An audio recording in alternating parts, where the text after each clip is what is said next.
Hello, everyone. Today, I'd like to talk about Harry Potter.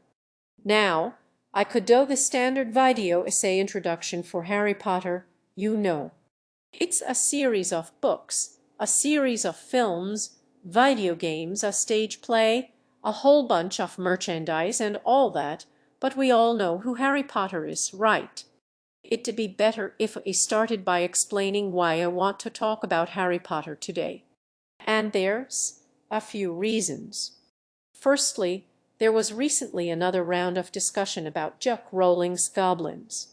In recent years, there's a few different types of discourse relating to Harry Potter that come and go on social media. People talk about Rowling's goblins being possibly similar to anti-Semitic stereotypes. People talk about the problematic natural slave race who like their slavery, the queer baiting with characters who were stated by Rowling to be gay but never explicitly depicted as gay, her attempts to retroactively add more diversity to the Harry Potter world than she initially depicted, and a whole host of other topics. This drive to re-examine and criticize Harry Potter is undoubtedly fueled, to some extent, by the actions of the author in recent years. Jake Rowling is a committed and very vocal opponent of trans rights and, well, I'm not gonna rehash all that here. There are several videos on YouTube which thoroughly cover Rowling's transphobia, and I'll link some of those below. But for our purposes today, all we need to know is that Rowling's statements on trans rights have put her at odds with a lot of people who previously enjoyed her work. And people naturally want to work that out, right? How could a children's book author who wrote such a beloved series go on to be such a bigot? Perhaps the signs were there all along. Now, whenever it comes time to re-examine the Harry Potter series, I confess I feel very left out. I read the first 3, maybe 4 books as a young lad, but then I got too old for them. Or maybe they just got too long. She really got away from the editors at some point. Those later books can be a real slog. But still, I wanted to know how fair are these criticisms of Harry Potter. Do they hold water? Now, it wouldn't be exactly fair for me to start offering opinions having not read the books. So, I went and read the Harry Potter books.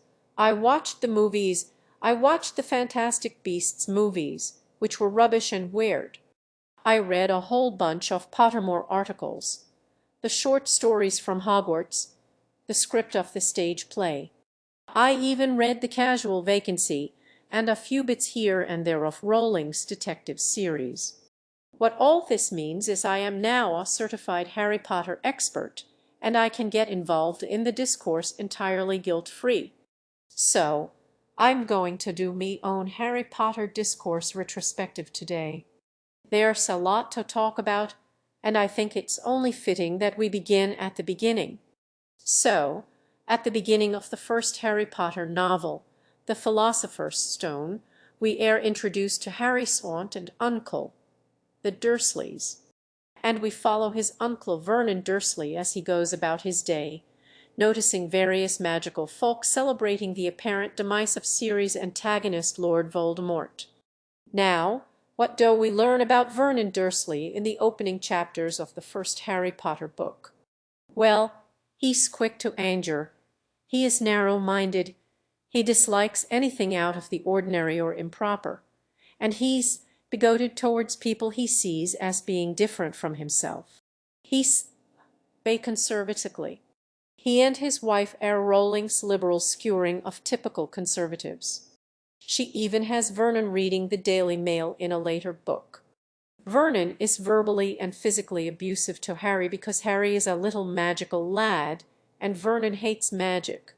He wants the magical and non-magical worlds to stay far apart, and he's willing to go to extremes to keep them that way. We are also introduced to Harry's cousin Dudley, who is a spoiled bully who is also abusive to Harry. Dudley is going to a fancy private school, Smeltings, whereas Harry is going to Stonewall High, the local comprehensive, which Dudley employs as and full of bullies.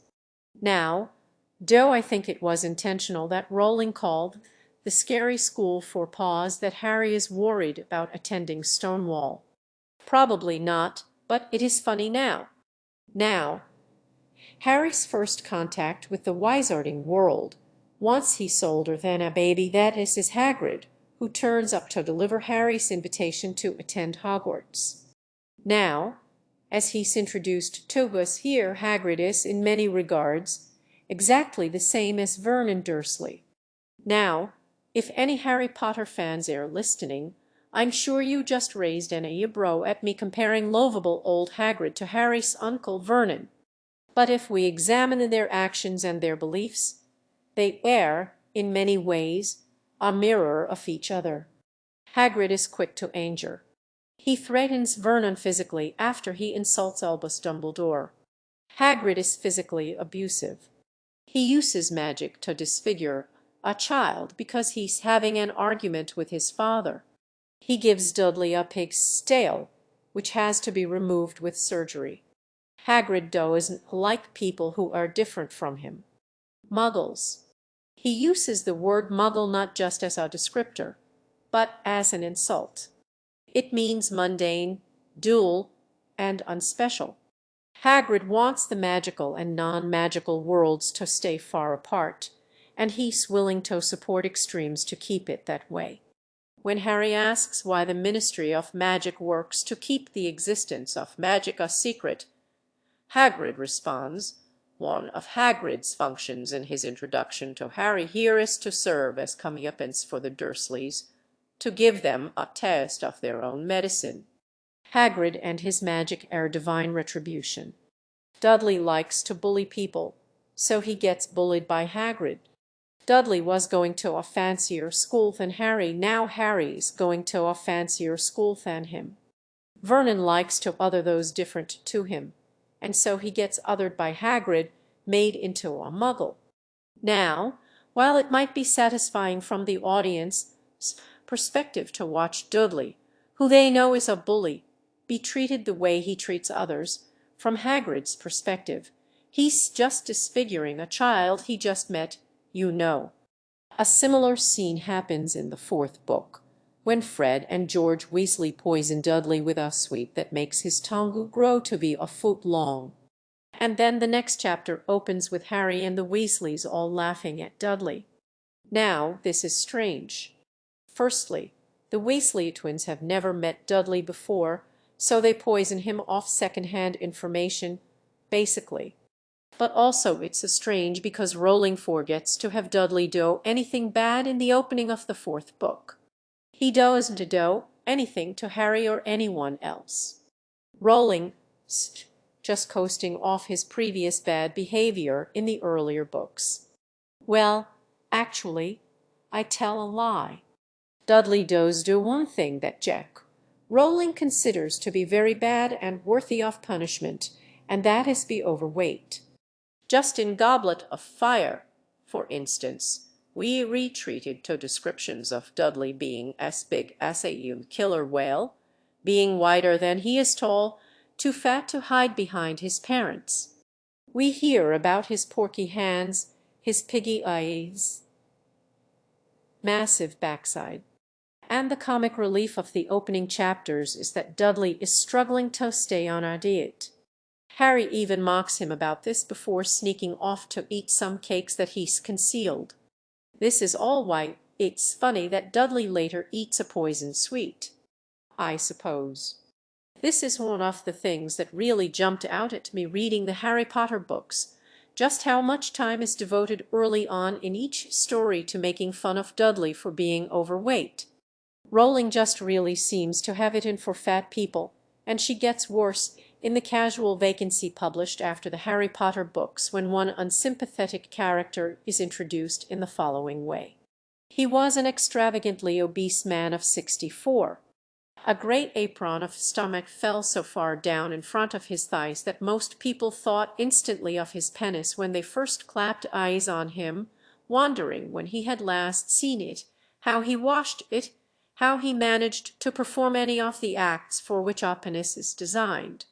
Now, I think it's very telling that Rowling would write that most people think things like this when, well, I can only speak for myself here, but if I see an obese guy, I don't immediately start thinking about him washing his penis. But Rowling does, so we know that now. Rowling has defended her presentation of fat characters by pointing to characters like Molly Weasley, who is overweight, but this is rubbish honestly. There's a big difference between presenting a disgusting fat character greedily stuffing their piggy face like Dudley and presenting a jolly plump character, which is what Molly is. Molly is described as plump. One of the things I much preferred about the way the movies tell the Harry Potter story is that they cut out a lot of the general meanness and cruelty that exist in the books. Rowling doesn't just mock overweight characters. If a character's supposed to be unsympathetic in the books, the gloves come off with regards to physical descriptions. For instance, consider the Slytherin girl who, quote, reminded Harry of a picture he'd seen in Holidays with Hags. She was large and square, and her heavy jaw jutted aggressively. Reporter Rita Skeeter also has hair that contrasts oddly with her heavy-jawed face, and we elsewhere hear about her large, mannish hands. Vernon's sister Marge is, quote, large, beefy, purple-faced, and even had a moustache. If a character is supposed to be bad, then Rowling usually presents them as being physically ugly, and for women, the way she makes them ugly is to make them large and masculine. And if this all sounds misogynistic, it's because it is. Even beyond physical descriptions, the characters themselves, even Harry and his friends, have a real mean streak in the books that was largely excised in the movies. And let's look at one example of this. There's a scene in the Order of the Phoenix where the evil Dolores Umbridge fires the Hogwarts divination teacher, Professor Trelawney, and tries to have her evicted from the school. This scene is depicted rather differently in the book than in the movie. In the movie, Trelawney is more of a sympathetic figure. She's supposed to come across as helpless and frail, someone who it would be especially cruel to bully, to highlight just how awful Umbridge is being. In this scene in the books, Trelawney is ranting, drunk, and waving a sherry bottle around her head, because in the books she's an alcoholic, because that's funny, isn't it? Alcoholism. The movie has Harry and Hermione looking on all set at this obvious injustice, whereas in the books they don't really care. They don't like Trelawney. Hermione even outright states, I don't care if she throws out Trelawney, but she's not taking Hagrid. The movies take the approach that while Trelawney might be annoying and a bit of a fraud, she isn't evil. She isn't a bad person. She doesn't actually deserve to be humiliated. She's still part of Hogwarts, right? The movies understand that the audience will still have sympathy for her if she's treated unfairly, even if she happens to be annoying. In the books, however, Trelawney mostly just pops up whenever Rowling wants to make fun of alcoholism. Rowling does not expect the audience to have sympathy for Trelawney. She's annoying and a bit of a fraud, so it's open season to be as cruel as you like. Movie Hermione looks like she's about to cry when she sees Trelawney get fired. Book Hermione could watch Professor Trelawney be slowly beaten to death by a bludger, and she wouldn't feel a single thing. Anyway, let's move on by asking a question. By my question.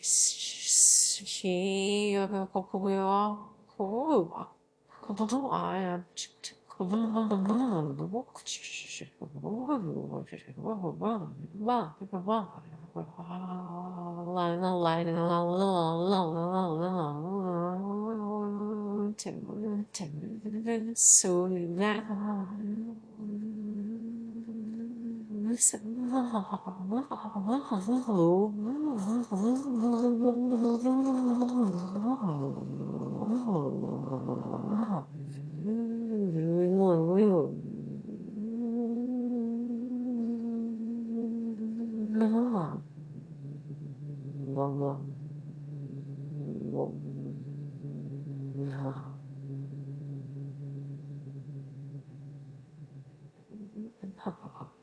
Is it wrong in the Harry Potter series to make fun of someone for being overweight?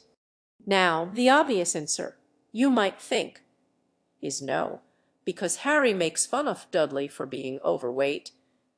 Hagrid makes fun of Dudley for being overweight. The narration makes fun of Dudley for being overweight. And this is all played for laughs.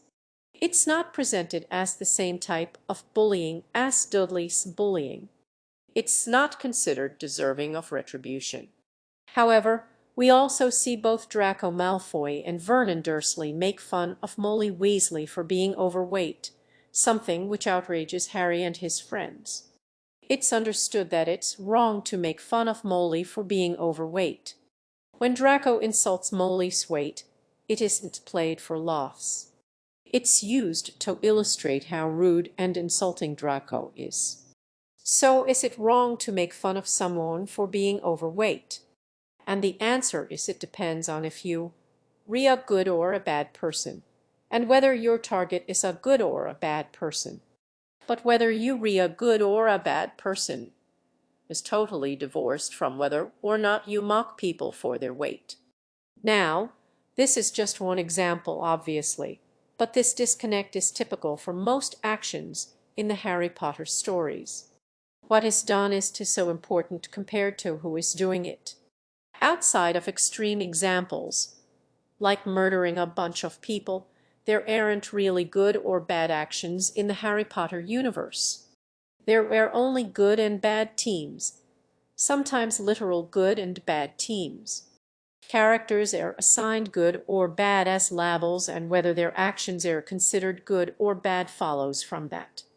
As another example, we could ask, is owning slaves wrong, as it's presented to us in the Harry Potter stories? Which again, we have to answer with, it depends. Are you a good slave owner or a bad slave owner?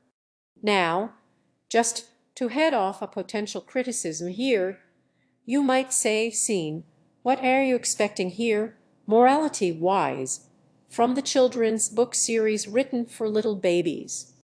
Aren't you taking this a little bit too seriously? And the answer to that is that I don't really like the assumption that stories are unable to be criticized because they read for children. After all, you can have stories for children that are executed very well, and stories for children that are executed very poorly. Also, while the first stories are written for little babies, the later Harry Potter novels are intended for increasingly older audiences. Rowling tried to increase the target reading age of the novels along with the main characters, and she did this in a few ways. Firstly, the novels get more complicated, they get much longer than they have to be, I'd add. They get much more violent, minors start getting killed. That's minors with an O, not like minors. Beloved characters like Sirius and Dumbledore start getting murdered. Spoiler warning. The main character's cute pet owl gets murdered, and then it explodes. It's rough. The stories also get more sexualized as the characters age through their teens and start experiencing all of those teenage hormones, and it also gets increasingly political. In the early novels, politics is something that children occasionally glimpse adults doing, but it's largely above their ability to influence because they reach 12.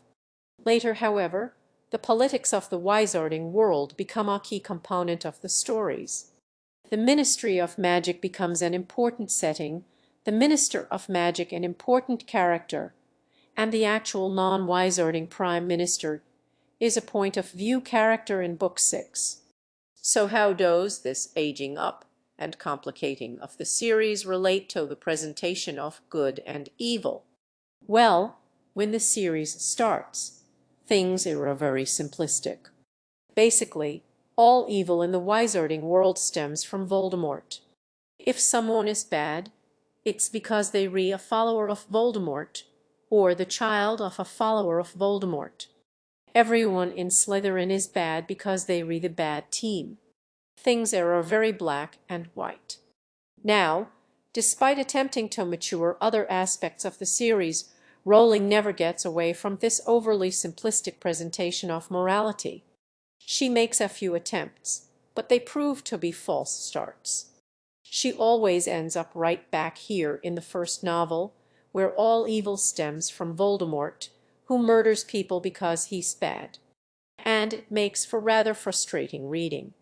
Rowling frequently threatens to make the series more interesting, introducing several ideas that seem very much like setups for a later payoff, but then that payoff just never comes. As an example here, let's talk about the fountain in the main hall of the Ministry of Magic. This is introduced in the order of the Phoenix and described as follows. Now, if you get wizard supremacist vibes from this statue, you re-supposed too.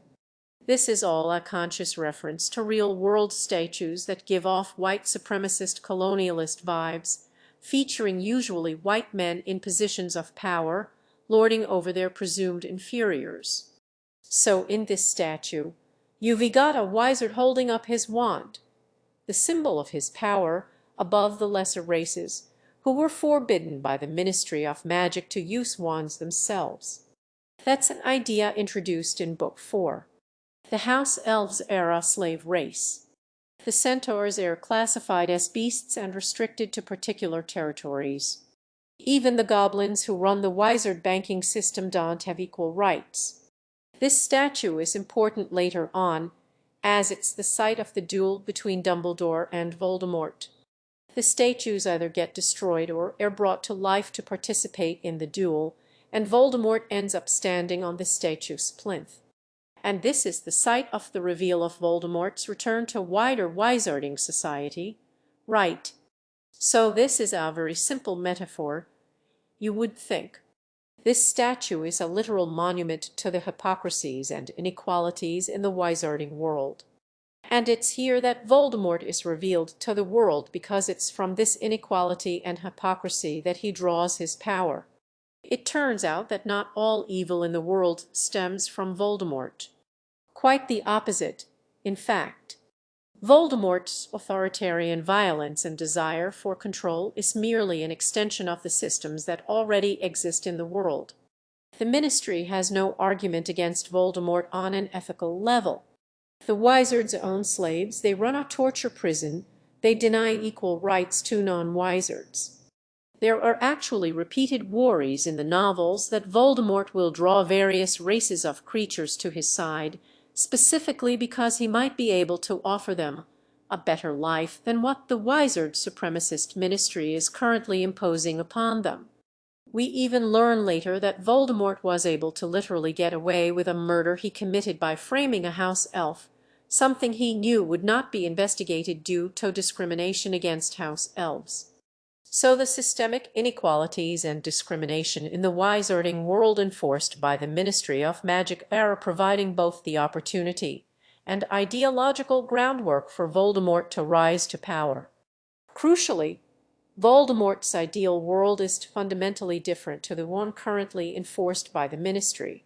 He just wants to extend the persecution to also include Muggles and non-pureblood wizards.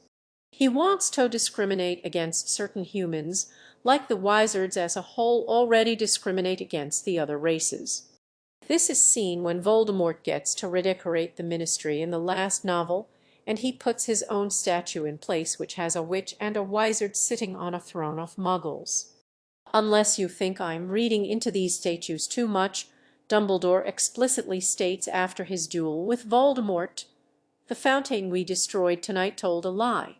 We wizards have mistreated and abused our fellows for too long, and we are now reaping our reward."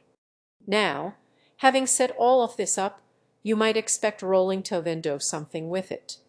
You know, go on to tell a story in which the various systemic problems in the wizarding world are resolved, or at least addressed in some way. After the addition of all of these elements, the story can't simply be about defeating Voldemort anymore. Defeating Voldemort at this point should mean defeating his supremacist ideology, which by necessity means defeating the supremacist ideology inherent to the wider wizarding world. Merely defeating Voldemort in a contest of power can't be a satisfying ending anymore, because after how horrible the status quo has been made to seem, simply beating Voldemort in a fight and then returning to the status quo must be seen as a failure.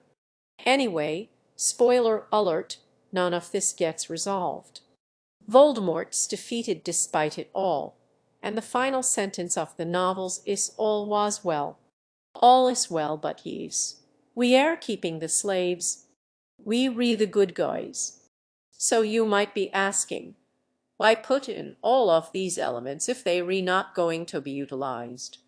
You know, why attempt to complicate your story beyond a simplistic tale of good versus evil if you re just gonna unceremoniously drop all that to write an ending that contradicts it all? Why they do it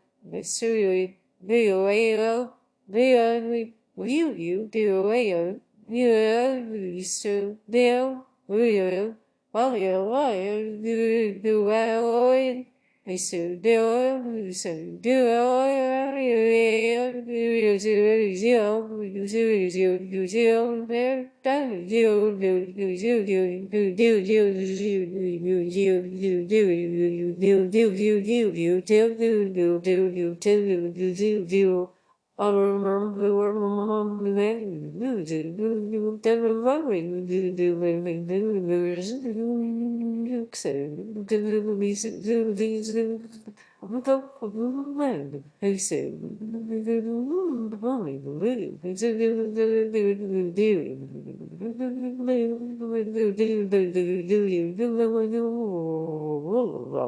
Wow.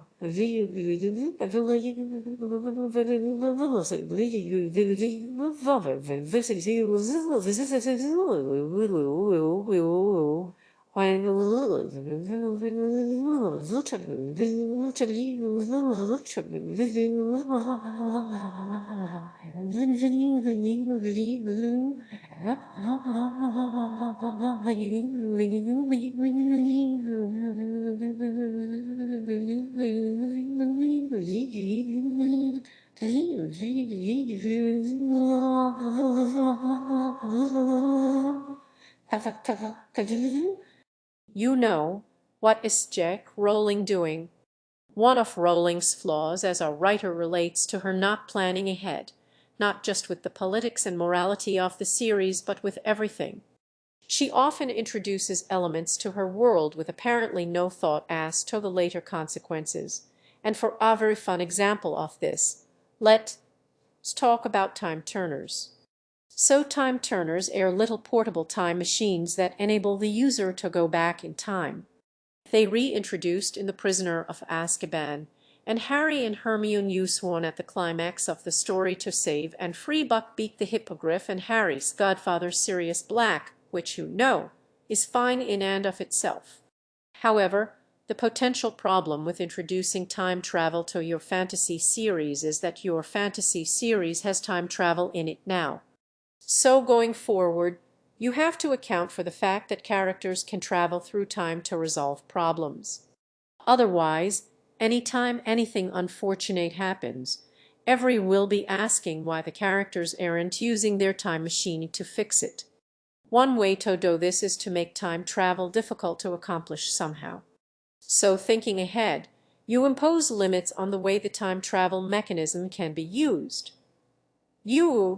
The way this so they by the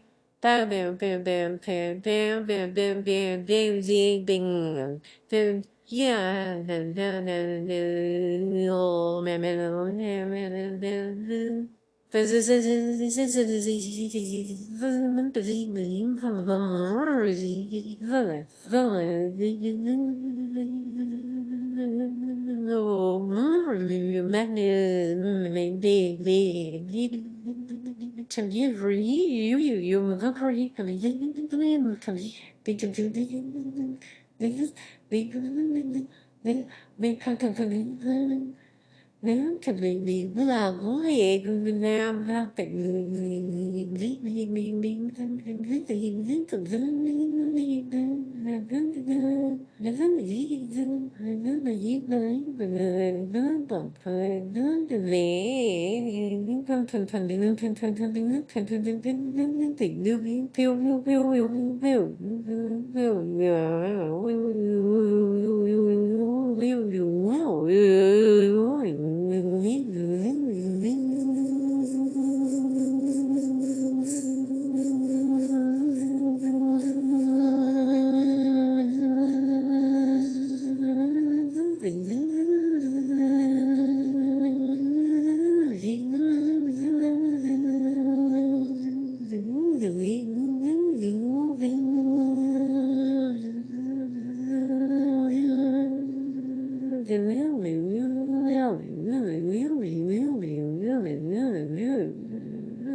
So you have a time machine that only works in certain circumstances or requires a certain object or fuel to function.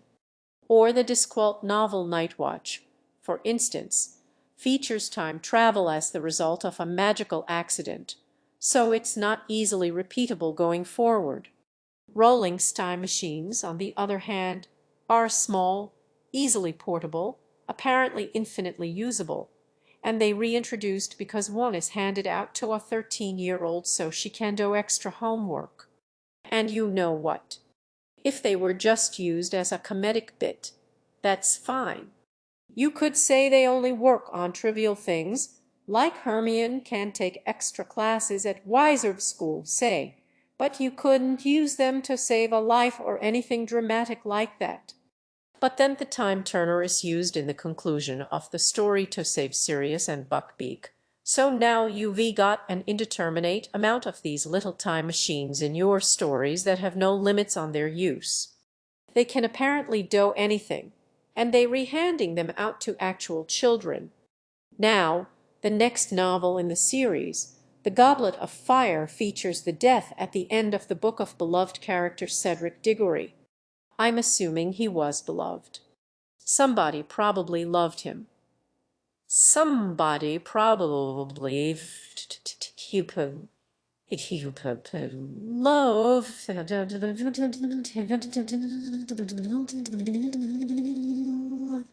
So anyway, Cedric Dees and readers at the time probably wondered what happened to all of those time machines. Right. Just give one of those a twist and prevent Cedric from dying. But there is no mention of time turners in the Goblet of Fire. It's like Rowling just forgot about them. And you know what? I'm not even gonna criticize that necessarily.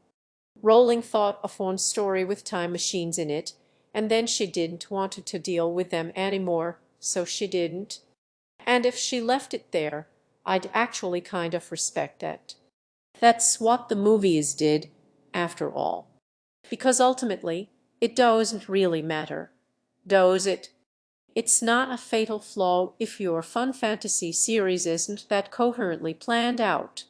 These aren't killer criticisms.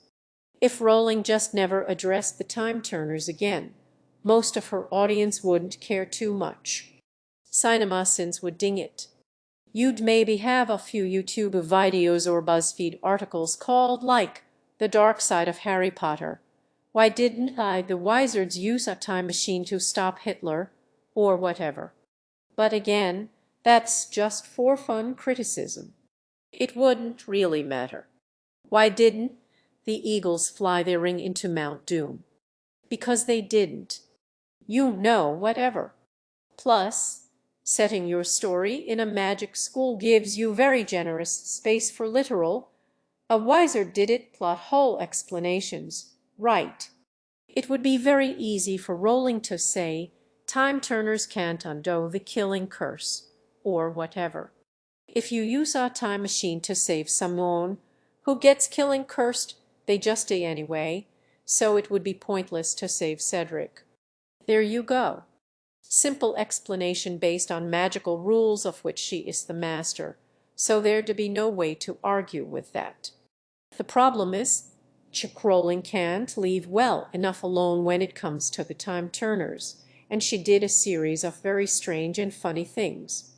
Now, the first funny thing she did was, in Book 5, the one after Cedric D's, in a move that feels very much like a response to people asking about the time-turners, she destroys all of the time-turners. So Neville Longbottom is fighting a Death Eater in the Ministry of Magic, and they accidentally destroy a cabinet which has all of the time-turners in it. All of them. Of them. All. They all just on the same shelf, and then they all get knocked over, and they re-gone. That's unfortunate, isn't it? I love this. This is the clumsiest, literally the clumsiest, most lazy way of getting time travel out of your story. Sorry, everyone.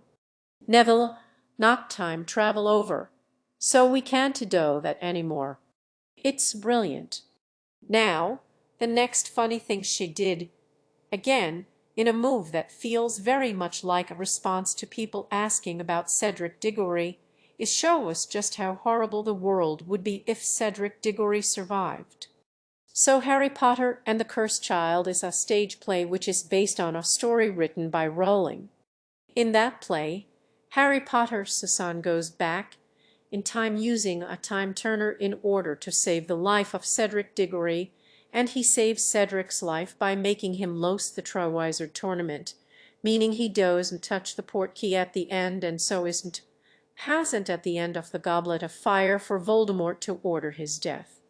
And as a result of losing the Triwizard Tournament, Cedric is so embarrassed that he becomes a Death Eater. Really. And he fights on Voldemort's side in the Battle of Hogwarts. He kills Neville Longbottom, which ensures that Voldemort wins, who then goes on to be the dictator of the wizarding world. Now, this is amazing. It's like It's a Wonderful Life, but in reverse. You know, look how awful it would be if you survived. Cedric Diggory. It's a Horrible Life. That's what they should have called it. And what this all means is when Dumbledore eulogizes Cedric in the Goblet of Fire, you know, he was a good and loyal friend, a hard worker. He valued fair play. He was good and kind and brave. No, sorry, Dumbledore, he wasn't. He was actually only one bad day away from becoming a fascist murderer, and it's good he did. Jesus Christ. You see, it isn't he so much that Rowling doesn't plan ahead that is the problem here. It's her later attempts to go back and fill plot holes that really damages the story. I actually have my own theory about what happened with the time-turners, and it's called the one-book lag theory. It's something I noticed with a few other elements in the Harry Potter novels. What happens is Rowling will introduce some element to a story that seems like a big deal, and that you would expect to still exist in the next novel, only it doesn't. It just vanishes. And this may have led to readers inquiring as to where it went. So then, in the next novel, as a reaction to criticism of the missing element, Rowling will knock it off the shelf.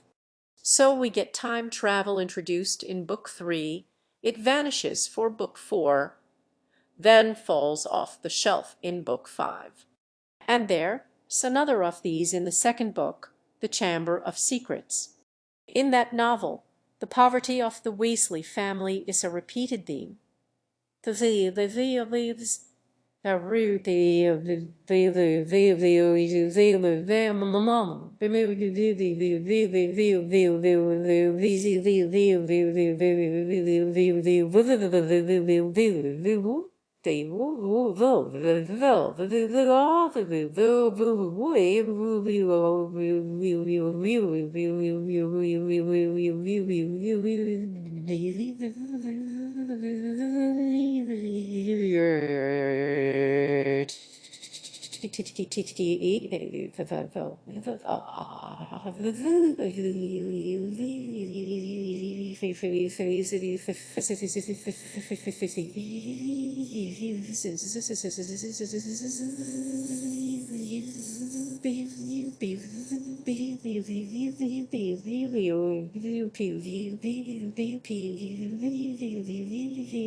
We see the Weasley children wondering how their parents are going to pay for all of their school things.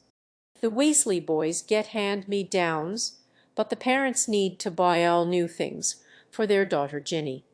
There's a heartbreaking scene where we see Molly Weasley reaching into the corners of her bank vault looking for more coins.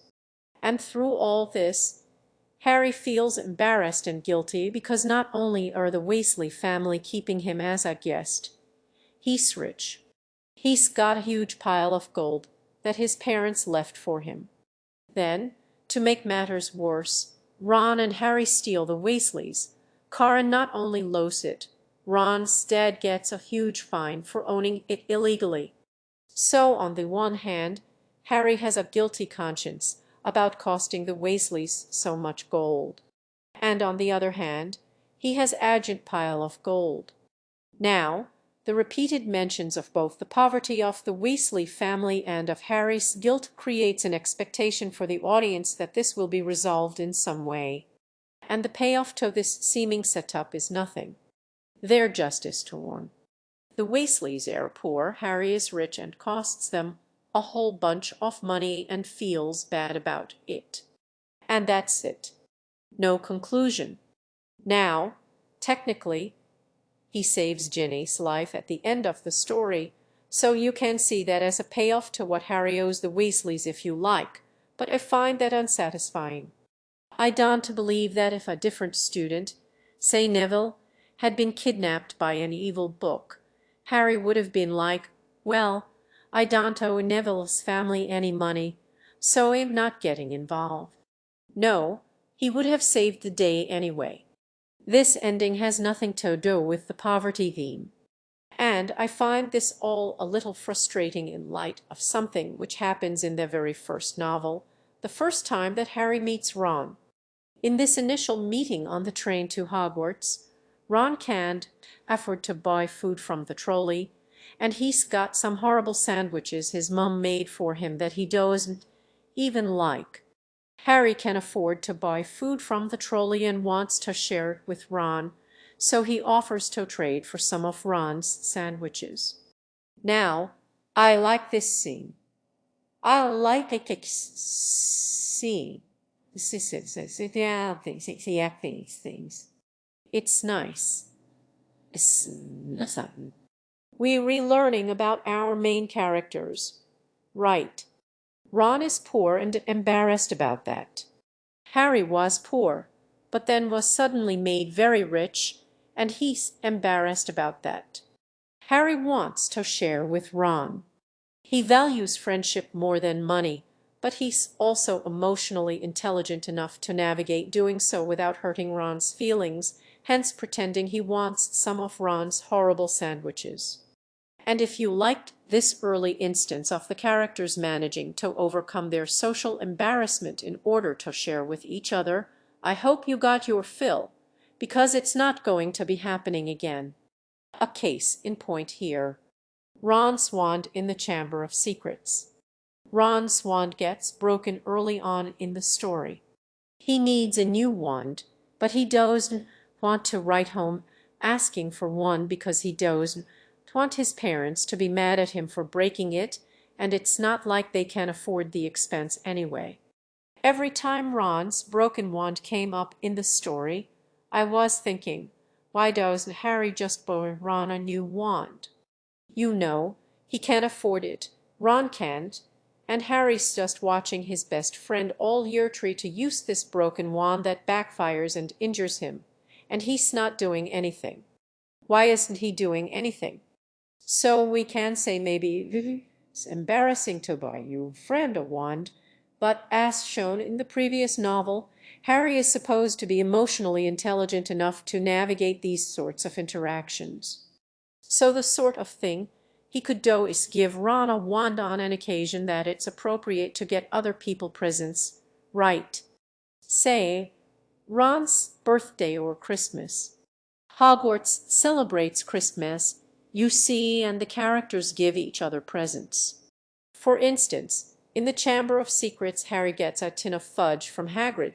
Hermione gives him a new quill, Ron gives him a book, and Harry gives them, in return, nothing. Harry isn't to give his friends any Christmas presents. And this is one paragraph after the Dursleys give Harry a toothpick for Christmas in what is supposed to be a display of Scrooge-like miscellaneous, but Harry doesn't even manage a toothpick for his friends. He even gets a hand-knitted sweater from Molly Weasley, which again makes him feel guilty because he stole her car, but not guilty enough to actually do anything. Though, of course, the plot reason Harry can't get Ron a new wand is that Rowling wants Gilderoy Lockhart to later use the broken wand in an attempt to wipe the memories of Ron and Harry, only to have his spell bounce back at him and wipe his memory instead. But all this requires is to get the broken wand into Lockhart's hands somehow. You could write it so that Ron had a new wand and his old broken one. Then he's somehow forced by Lockhart to hand over his wand, and so Ron intentionally hands the broken one over. Now, I think that would be better. It would give Ron something active to do with the conclusion of the story, and it would make defeating Lockhart something at least partially intentional. Oh, no. Look, I'm writing Harry Potter fanfiction. While I'm writing fanfiction, though, I'll say that if J. Rowling had asked me for notes on the end of the Chamber of Secrets, I would have told her to have Harry find something valuable in the Chamber of Secrets. Salazar Slytherin's lost gems or something, and then force that on the Weasleys at the end of the story. Now, they would refuse, of course, but he could tell them it was repayment for the car he stole. That would be a cap to everything in the novel about the Weasleys' poverty. It would assuage Harry's guilt over costing them money. And also, the beginning of the next novel features Ron's family going on holiday in Egypt, which is later an important plot point. Now, how can Rowling send the Weasleys on holiday when they re so poor? Well, they just win a lottery between the books, which feels a bit random and convenient. You know, wouldn't it be nicer to see the Weasleys on holiday at the beginning of the next book because the poverty theme was adequately concluded in the preceding book? Yes, probably. Anyway, Ron's broken wand isn't the only example in the Chamber of Secrets of dramatic tension only existing because Harry's too much of a tight-git to spend any money on anyone. In that novel, Draco Malfoy's father, Lucius, outfits the Slytherin Quidditch team with a set of fancy new brooms Nimbus 2000 wands that are much better than the brooms used by the Gryffindor team and especially better than the older brooms used by Fred and George Weasley. And Draco taunts the Gryffindors about not being able to afford better brooms. So the Gryffindor team are set up as the poor underdogs to the rich Slytherin team who can afford the best equipment.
And despondent Harry is later seen wishing he could somehow get 7 free Nimbus 2001s for their match against Slytherin.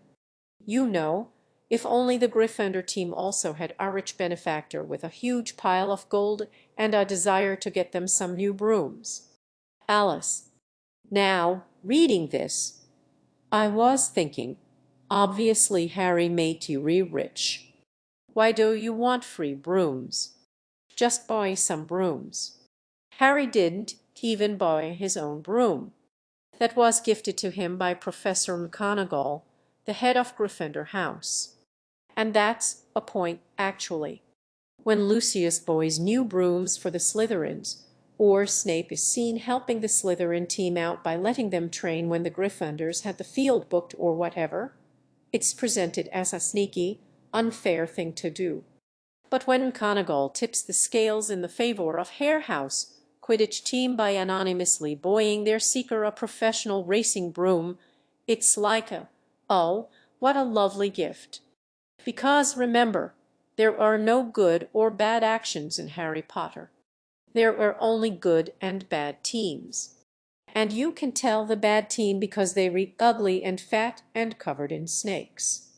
Now, the payoff to Harry being such a cheap bastard in Chamber of Secrets comes 2 books later in Goblet of Fire, where Harry gives Fred and George Weasley a big pile of gold so they can start their joke show. So, there we go, a couple of books late, but Harry has finally found a way to give the Weasleys some of his vast fortune. Some of his hero.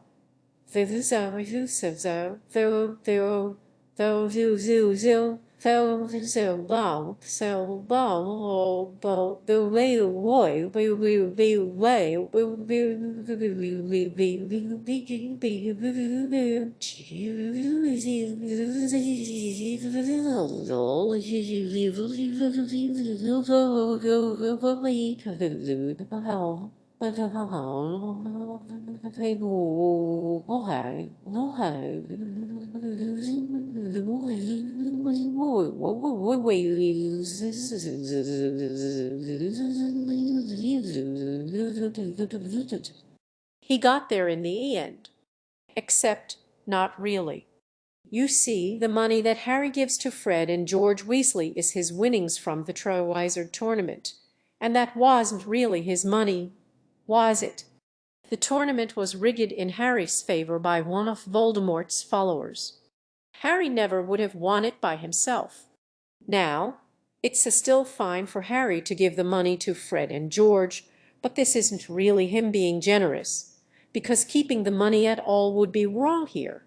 And this reminds me of when we see Harry giving Ginny a set of Gilderoy Lockhart's books, except those were gifted to Harry by Lockhart as part of a self-serving promotional stunt, so they didn't cost him anything either.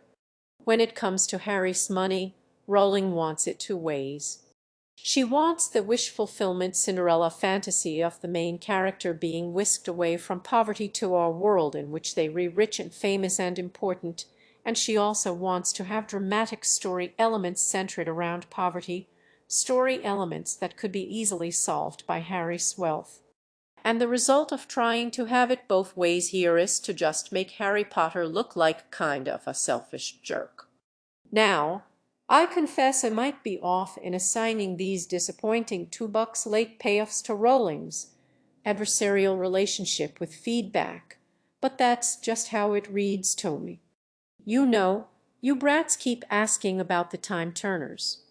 Well, there you go. They've all been destroyed. Destroyer, you brats keep asking why Harry doesn't give the Weasleys gold. Well, there you go. He gave Fred and George a bag of gold. Now leave me alone. But the worst instance of this, the point where it seems like Rowling is most obviously going on the offensive against her own audience, is on the issue of slavery, which is what we're going to talk about next. Now, if you read the Harry Potter books as a child and haven't returned to them as an adult, or if you've only seen the movies and have never read the books, be prepared for an experience, because the slavery stuff in the Harry Potter books gets really weird. So Rowling introduces slavery in the second book, The Chamber of Secrets. We reintroduced early on to Dobby, a house elf who is a slave owned by Draco Malfoy's family. He's treated very poorly, and if he disobeys the orders of his master, he's forced to physically abuse himself as punishment. Harry is shocked by all this and responds by sympathizing with Dobby, using his experience of being treated poorly by the Dursleys. He wonders why Dobby doesn't escape. He offers to do something to help. This is all a normal reaction to suddenly finding out that slavery exists in the wizarding world. Now, the end of the novel sees Harry trick Lucius Malfoy into releasing Dobby, and key here is that Dobby is happy to be released. It was set up that Dobby does not like being enslaved, and then at the end of the novel, the payoff is that Harry frees him. See, Rowling can do the setup and payoff sometimes. And that's all fine for a single story. Only, like the time turners, Rowling has now introduced a rather large element into her world that you would expect to feature going forward, that being racial slavery. But in the next novel, The Prisoner of Azkaban, apart from one passing reference to Dobby made by Malfoy, slavery is completely absent from the story. And this might lead an audience to wonder, what's the deal with all the slaves? You know, Harry freed Dobby. But Dobby is the only slave in the world, is he? So what's going on there? Can we get a follow-up, please, to the fact that the wizards keep slaves? And what Rowling decided to do here was, to put it lightly, ill-advised. So in The Goblet of Fire, 2 books after The Chamber of Secrets, she introduces the positive aspects of slavery. You see, the house elves actually like being enslaved, and it would be bad, even cruel, to free them. We reintroduced early on to Winky, another house elf slave who is, again, treated very poorly, but she doesn't want to be freed. And when she is freed, as a punishment, she falls into a state of depressed, listless alcoholism. And that's it. That's the conclusion to Winky's story. She was a slave, she was freed, she becomes a depressed addict. And having shown us the evils of ending slavery, Rowling then takes aim at those who would seek to force this horrible state of freedom upon the slaves. You see, Hermione gets a bee in her bonnet about the existence of slavery in the wizard world, and she's particularly irked by the fact that Hogwarts runs on slave labor. The cooking and housekeeping is carried out by a whole bunch of unseen house elf slaves. Hermione creates an organization to campaign for the freedom of the slaves, which is given a silly name, Spew. and for the trouble she's roundly mocked by basically everyone, including her friends. Hermione trying to free the slaves in a very haughty way, she's so very haughty about slavery, is played for laughs. It's an ongoing element of supposed comic relief. And what comes to mind first here is that tweet from Rowling where she tries to bullshit that Hermione was never canonically white, and says Rowling loves black Hermione. Can you imagine if Hermione was black for this whole subplot? You know, haughtily arguing for the end of slavery and being made fun of by her closest friends for it. Winky and Spew were cut from the movies, unsurprisingly. It is rather weird for the comic relief in your children's story to be someone attempts to end the slave trade. Now, being charitable, we can say that this whole bit with Hermione and the slaves is supposed to be a criticism of a particular type of overzealous activism, where someone inserts themselves into a political situation unnecessarily and tries to organize action that is actually counter to the wishes of the people they were trying to help. Right. Rowling's taking aim at only a particular type of activist, we can say. But there are many, many problems with this. Firstly is that if this is a criticism of political activism done wrongly, there are no examples of what Rowling considers political activism done correctly in the Harry Potter novels. So Spew reads as a criticism of all political activism, not merely one particular type of activism. Next, this is all built on top of the audience's singular previous encounter with slavery prior to the fourth book, which is Dobby.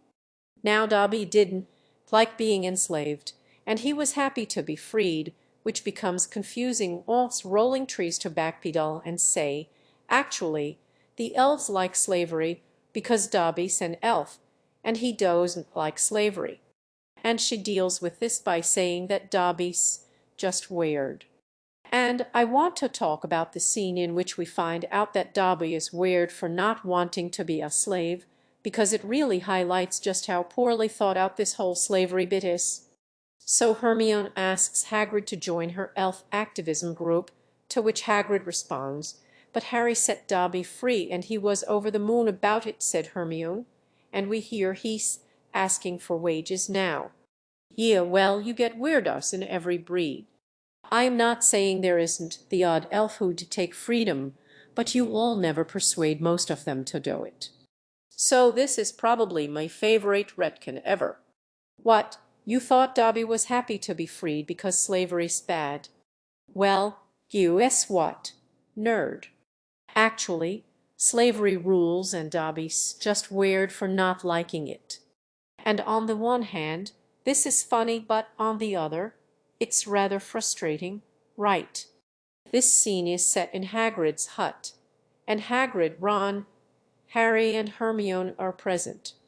And all of these characters should know what it's like to be discriminated against based on what are assumed to be innate characteristics.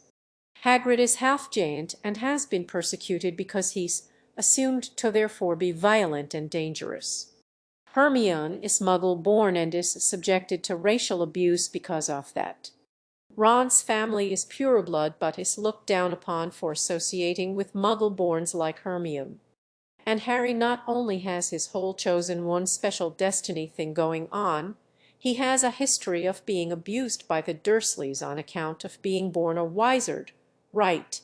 All of the characters should have a point of reference for questioning the logic that the house elves want to be slaves because it's just in their nature.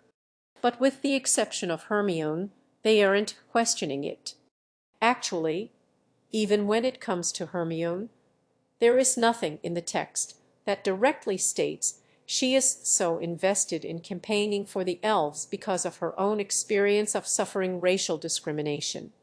I doubt Rowling would have intended or even noticed that possibility. Hermione is supposed to be functioning here solely as a haughty busybody who is the punchline of a joke. So, as Rowling writes it, we read to understand that it's wrong For instance, for people to assume Hagrid is violent because he is aging because it's wrong to judge him on the basis of his race rather than his actions. But it's okay to assume the house elves, on the basis of their race, want to be slaves, even though some of them demonstrably do not want to be. It's in their nature to look after humans, and if they say otherwise, they re just being weird. So, time for an obvious statement here. This assumption that the elves should be naturally subservient because of their race is racist, right? I mean, that's what racism is, isn't it? So, are the characters. Oh, make that argument just racists. Now, the Harry Potter series has something of a limited understanding of racism, and I don't mean intentionally limited in that it's a series aimed at children and teens and therefore isn't going to be that complicated. No, I mean limited in that the author just doesn't really understand racism.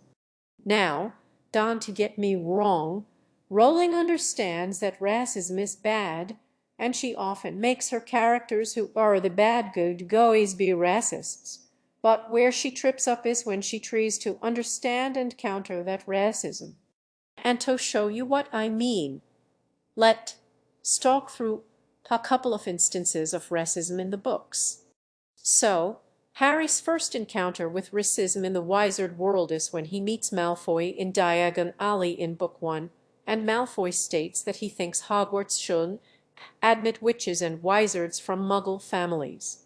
And upset Harry tells Hagrid about this later, and Hagrid is saying, basically, don't worry, that racist wasn't talking about you. Now, that's not too great of a reply, obviously, but Hagrid has another up his sleeve. He says, look at your mum. Look at what she had for a sister. And a similar scene takes place in Book 2 after Hermione is called a mudblood by Malfoy. Ron, explaining what mudblood means, says, there are some wizards, like Malfoy's family, who think they read better than everyone else because they read what people call pure blood. The rest of us know it doesn't make any difference at all. Look at Neville Longbottom. He's pure blood, and he can hardly stand a cauldron the right way up. And then Hagrid chimes in, saying, this is Rowling's counterargument to the racism in her books. Racists are technically incorrect on the facts, which is weak by itself. You see, when racists say they read better than other people, they don't actually mean more skilled. They mean fundamentally better. They are worth more as people by default. To a Wizard world racist, Neville Longbottom is worth more than 1,000 Hermiones, because he is pure blood, so he is better. Whatever reasons racists give for their racism are not the actual reasons at all. They read the excuses for their racism. Racism, as presented by the Harry Potter series, is a conscious decision people make. A character will choose to be racist because they believe in some flawed idea. They have an incorrect belief about the world. Racists say Muggle-borns are worse at magic, but look, Hermione is really good at magic, and Neville is rubbish. Therefore, racism is wrong. Now, this is a poor counterargument because it accepts the logic of the racists. It just disagrees with their conclusion.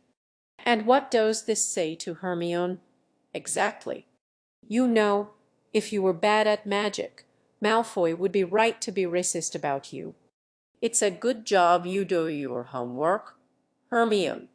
And, in fact, when the good characters do agree with the logic of the racism, house elves are naturally subservient and slavery is the best thing for them, then it's not considered to be racism at all.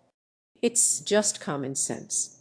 In J.K. Rowling's writing, the real bigotry is not, for example, believing in a hierarchical worldview with a natural slave race. Bigotry is more just being rudely incorrect. Racism is first and foremost a bad attitude.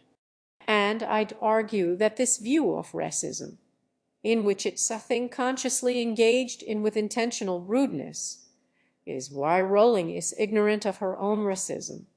Now, Jake, Rowling gets to racism not by conscious, rude hatred, but by way of arrogant laziness. She writes about groups of people that she doesn't to know anything about. She doesn't to do any research or talk to anyone who knows more than her, and so she gets herself into trouble. For instance, a few years ago, Rowling came under fire for writing an article about Navajo skinwalkers on the website Pottermore, which was a site owned by Rowling that published supplementary material and news related to the Harry Potter universe, before being rebranded to Wizarding World.com in 2019. Anyway, in this article, Rowling states that the legend of the skinwalker was made up by Native American medicine men in order to demonize real wizards, and this is something that she repeated on Twitter. And Rowling was widely criticized for appropriating a real people's cultural and spiritual traditions to use as props in her wizard stories. And the way she uses them is basically to say that their historical beliefs were made up by people who were jealous of her real wizards. Rowling's laziness really takes center stage in the series of articles introducing the other schools of the wizarding world. For instance, the Japanese school is called Mahutekoro. Now that might not sound right to you, but that is the pronunciation guide given on the website. So this name is what you would get if you used Google to translate the Japanese word for magic and the Japanese word for place, and then combined them with no regard for grammar, and then pronounced it wrong. This article starts out, about twice as many people live in Japan than in the Gok, which also has its own wizard school, so why does their school have fewer students? Are Japanese people just genetically less magic than British people in Rowling's world? The South American Wizard School is in Brazil, and its name is what you would get if you used Google to translate the Portuguese word for castle and the Portuguese word for wizard and then combined them with no regard for grammar. The resulting word, castle wizard, sounds less like it's describing a castle for wizards and more as though the castle itself is a wizard. It's also named in Portuguese despite the school predating the Portuguese colonization of the Americas. So what happened there? All this might seem nitpicky, but these are the sorts of questions you need to think about if you want to write about other people's cultures and histories. Rowling gets herself into trouble here because she just lazily makes it up as she goes along. Case in point from the Harry Potter series, the Scottish Chinese character Cho Chang, whose name is made up of two Asian surnames, which, depending on how you translate them, are possibly from different countries even. It'd be like calling a European character Lopez Schneider or something. Now there's been a lot of criticism of Cho Chang, and a lot of wondering about how Rowling came up with the name exactly, but I know I can solve that mystery today. You see, Rowling often names things in her books using word association, so she comes up with some words associated with the thing she's trying to name and then constructs a name out of those. So what do I call this grim old place? Grim old place. Where do the goblins keep the ingots in Gringotts? Where do the Dursleys live? Well, they re very private and Dudley is always winging, so they live in Private Drive. Little winging right. She also names some of her characters this way. So what do I call the werewolf? Well, Remus raised by wolves, Lupin from the Latin for wolf. Right. This character is always taking umbrage with things, so I'll just call her Umbrage. That one was easy. But now here's where it gets awkward. What do I call the black guy? Well, what comes to mind when I think of a black guy? Martin Luther King, a slave in shackles, right. Kingsley Shacklebolt. Now what do I call the Asian character? What comes to mind when I think of an Asian person? And now I don't even want to say what a bit Rowling thought of here, but she thought a two-word phrase and then just changed it a little bit to get to Cho Chang. That's how she came up with that name. She used lazy racist word association. Probably. I mean, I can't prove it. To Rowling, though, because none of this is consciously aggressive, because it is intentionally racist, it doesn't really count. And so it goes in the novels with those who support the slavery of the house elves. Hagrid, for instance, can argue in favor of slavery perfectly politely. On the other hand, it's Hermione who is presented as obnoxious and rude. She is the one with the bad attitude. Now, in all of the scenes discussing the slavery of the house elves, readers might note the lack of opinions held by our own point of view character. Harry Potter. The Harry Potter novels are written from a limited third-person perspective that is closely tied to a single point of view character, which is usually Harry Potter, although there are a few chapters written from the point of view of other characters. What this means is that the narration and therefore the reader has access to Harry's inner thoughts and feelings. If Harry is embarrassed, we can just be told he was feeling embarrassed, but if Ron is embarrassed, the narration has to say something like Ron looked embarrassed, because the narration doesn't have direct access to the other characters' thoughts and feelings like it does for Harry. I mentioned this here to highlight how, after his initial surprised outburst about Dobby's slavery in the Chamber of Secrets, Harry Potter doesn't really have any opinions about slavery. In the slavery debates in the books, Harry is mostly just a passive, thoughtless observer. Hermione obviously opposes slavery very strongly, and Ron finds this laughable and mocks her for it, and claims that slavery is acceptable because the elves like it.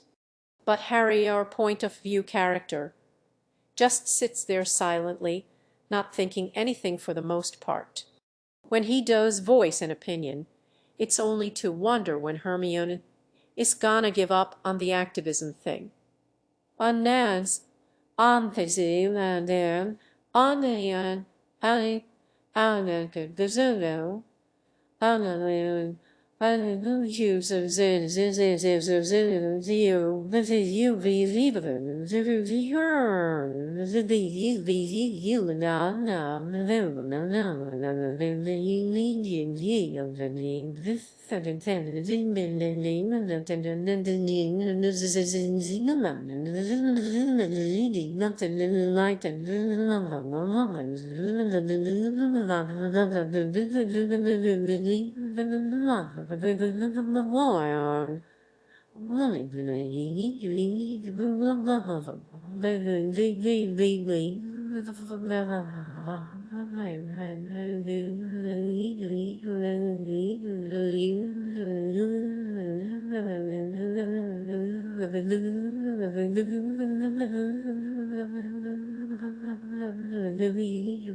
He doesn't appear to have any strong opinions other than Hermione should stop talking about it.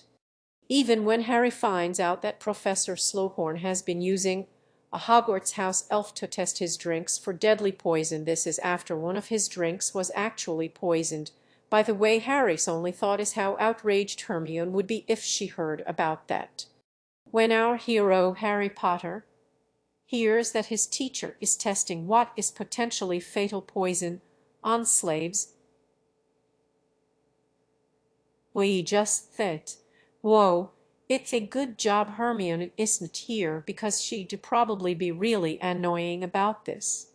Now, The other major house elf character in the books is Creature, who Harry inherits after the death of Sirius Black, so our main character becomes a slave owner. That's nice. Creature is depicted as miserable and insulting. He's horrible to everyone, and everyone is horrible to him in return. Harry also inherits Sirius' house, 12 Grimmauld Place, which is decorated with decapitated slave heads.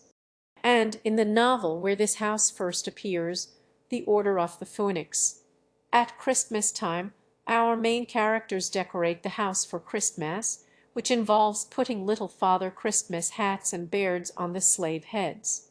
So our heroes decide to decorate their decapitated slave heads with little Christmas hats. Now, I'm gonna need to hit pause here next to the Christmas slave heads and ask, what is happening right now? Why are the Harry Potter books like this? And we gonna have to go on a few tangents here, but stick with me. So, say you're an author and you want to put slavery as a theme into your children's fantasy series. Now, how do we do that? Well, there's a few ways to go about it. The first is to just make the only slave owners bad people, right? So only the bad characters like the Malfoys own slaves, and all the good characters oppose it.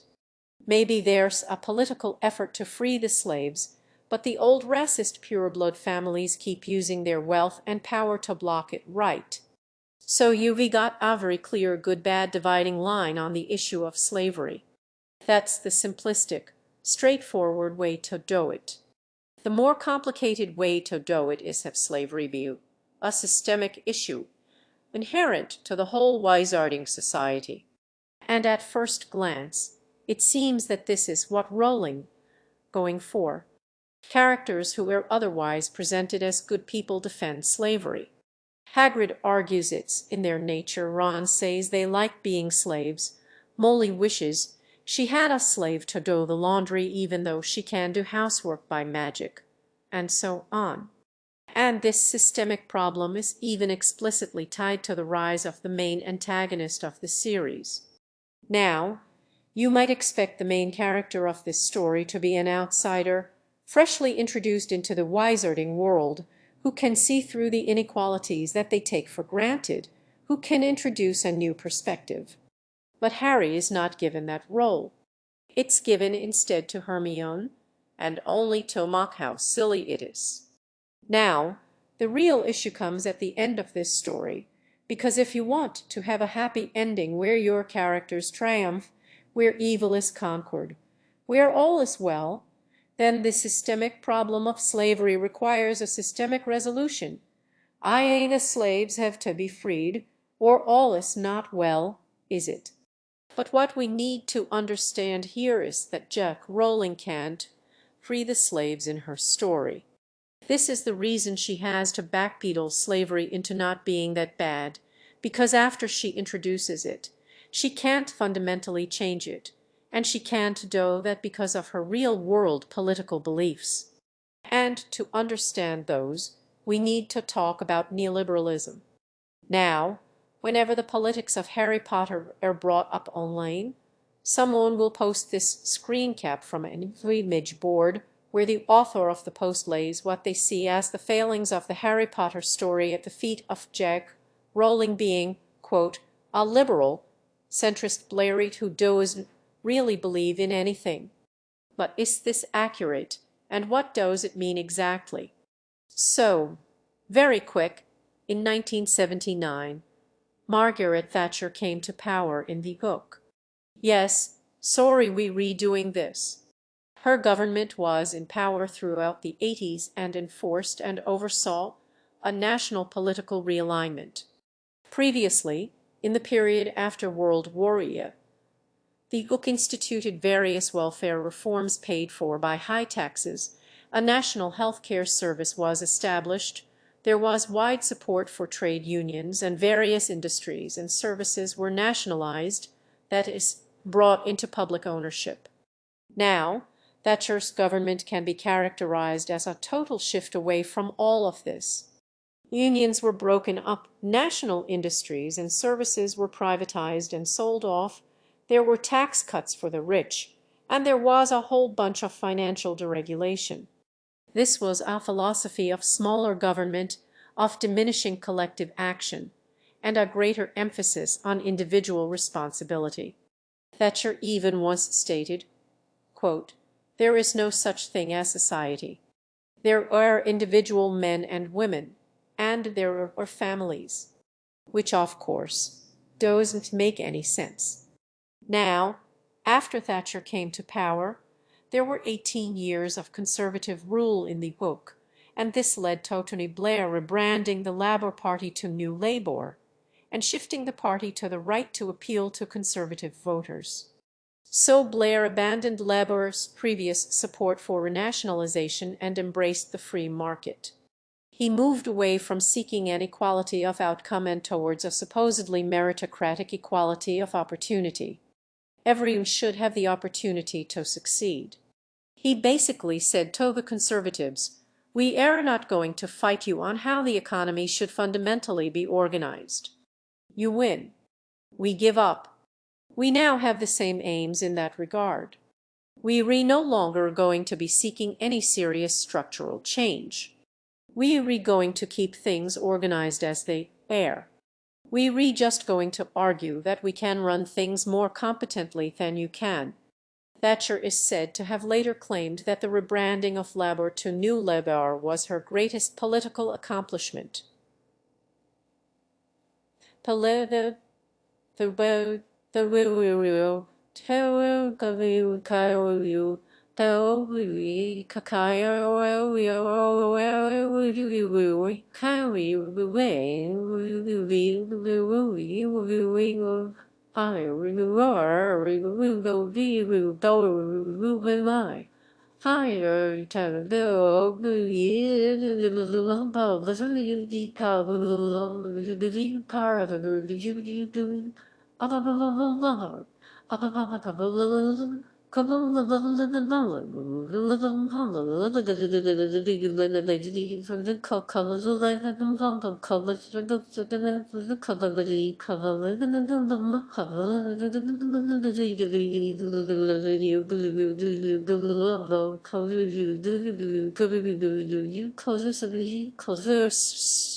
Now, I don't know if she actually said that, but if she did, she was right.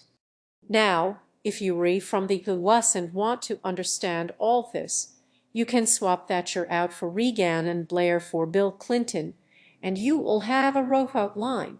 So, anyway, this support for free market capitalism and associated policies of deregulation, privatization, the reduction of government welfare spending, and a greater focus on individualism is known as neoliberalism. Neo meaning new, because it was a resurgence of economic liberalism. So what does all this have to do with Rowling? Well, Rowling is an enormous fan of Tony Blair and New Labour. She is actually personal friends with Blair's successor, Gordon Brown, who, before becoming Prime Minister himself, served as Blair's Chancellor of the Exchequer for a decade. For Nodok folks, the Chancellor is basically our Chief Finance Minister. Rowling was present for the birth of Gordon Brown's son, and she donated very large amounts of money to his government and has subsequently sung its praises on her social media accounts. She has also been harshly critical of those within Labour who would seek to move the party back to the left. Rowling's political philosophy is that of New Labour's neoliberalism, with its focus on individual instead of collective action, its promise of no serious systemic change, its push for equality of opportunity over equality of outcome, and, most importantly for a billionaire, its pledge not to raise taxes. Now, with this worldview in mind, back to Harry Potter. So, in the Harry Potter series, while individual actions can be good or bad, systemic actions that threaten the status quo are always wrong. While the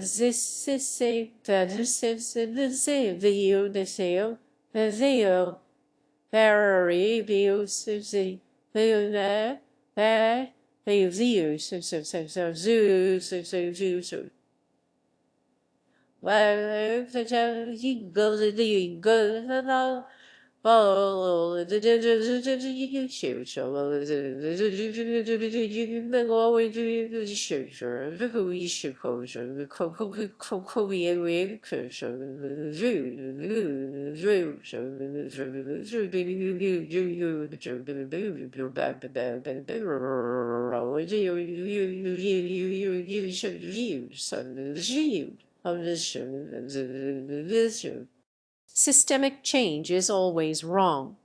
This is why it can be seen as good for Harry to free one slave, but bad for Hermione to want to free all the slaves, because one is an individual change and one is a systemic change.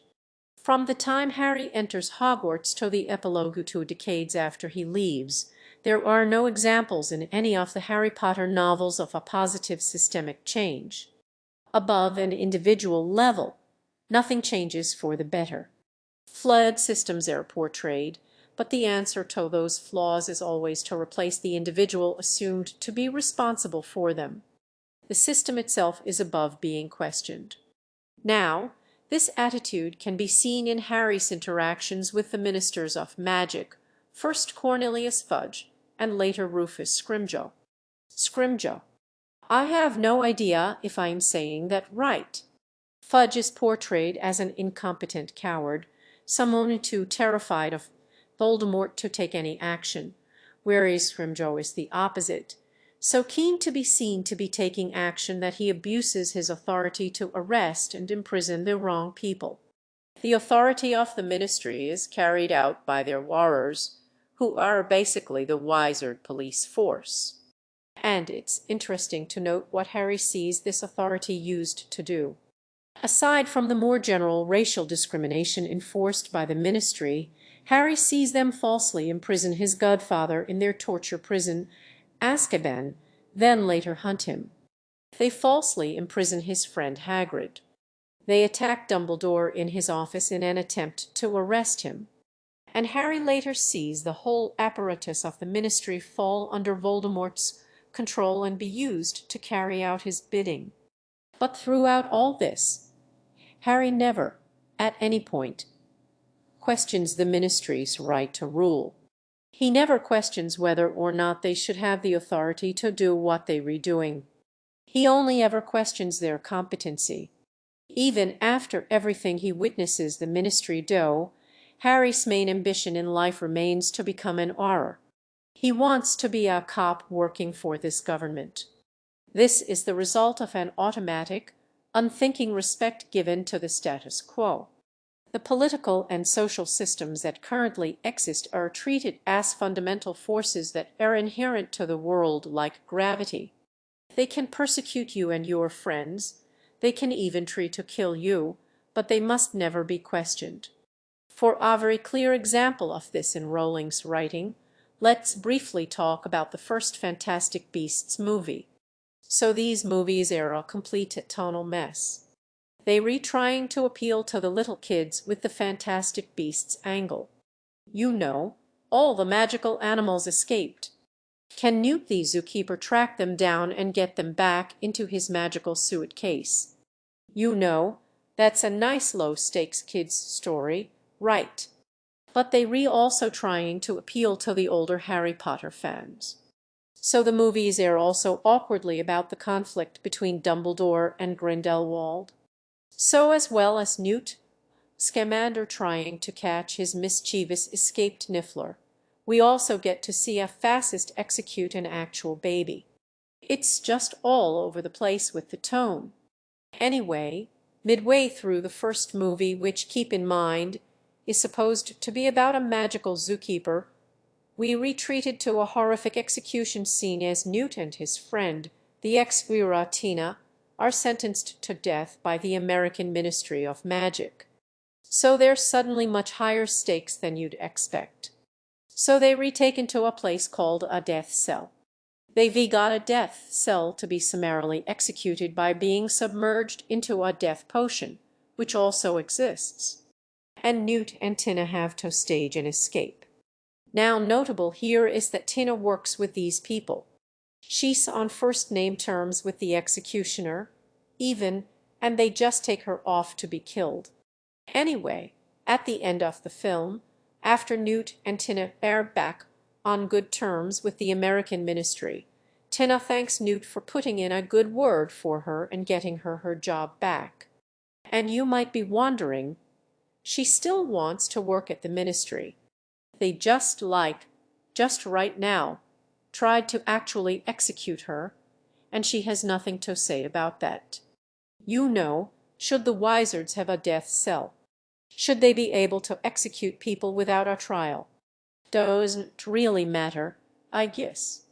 Water under the bridge now, The Harry Potter stories are sometimes mischaracterized as anti-authority, even by Rowling herself, who has stated that she wants readers to take away the message that they should question authority.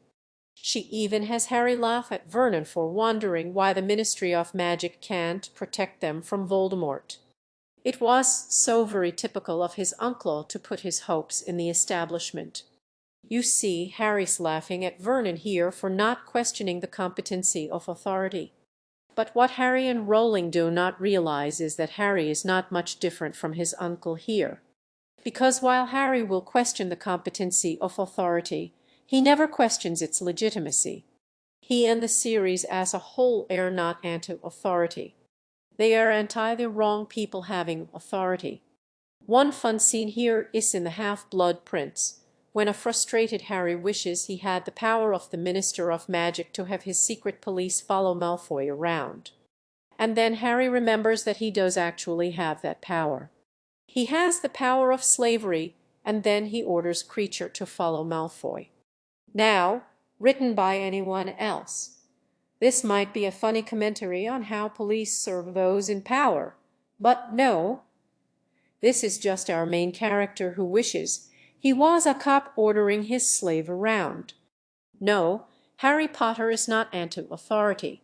Even when Harry breaks the rules, like when he sets up a secret organization for learning defense against the dark arts, it's in service to the ultimate authority in the wizarding world, the status quo. Harry sets up this club while Hogwarts is under the rule of Dolores Umbridge, who insists practical defense against the dark arts is unnecessary. Umbridge is presented as a strict authoritarian who ruthlessly punishes rule breakers. But, of course, the stealth real problem with Umbridge is that she represents change. Her real evil is that she is changing Hogwarts from how it was when Harry first encountered it, and so Harry and his pals have to break the rules in order to do what they were supposed to be doing anyway, studying practical defense against the dark arts. Harry and his friends oppose the authority of Umbridge, not because they are anti-authority, but because they are anti-Umbridge. And, of course, the solution to Umbridge abuse of authority is simply to replace her with a good authoritarian, swapping a bad individual for a good individual, but leaving the system unchanged. This is the problem injected into the Harry Potter series by Rowling's political philosophy. While she can portray societal problems, she cannot even conceive of societal solutions to those problems. The problems might be systemic, but the solutions must always be individual. Allow me to go on another tangent within this tangent and talk about the casual vacancy. So the casual vacancy. the first novel written by Rowling after the publication of the Harry Potter novels, and is very useful for us here for a couple of reasons. Firstly, it's an explicitly political novel set in the real world. It is centered around local council politics. Secondly, it is explicitly a novel for adults. It contains depictions of domestic violence, sexual assault, child abuse and neglect, suicide, self-harm, and so on. So if your response to any of me criticisms of Rowling's writing in Harry Potter is that Harry Potter is for children, well, that dough isn't aptly to the casual vacancy, which is very much not meant for kids. The casual vacancy is set in Pagford, a fictional, stereotypical, picturesque English village. And the political plot of the novel is concerned with the border between Pagford and a nearby larger city. There is currently a council estate full of poor people on Pagford's side of the border, and there's a plot in the local council to change the border so that the estate will fall on the other side. This would mean that the council estate will fall outside the catchment area of Pagford's school, so the poor children will no longer be able to attend.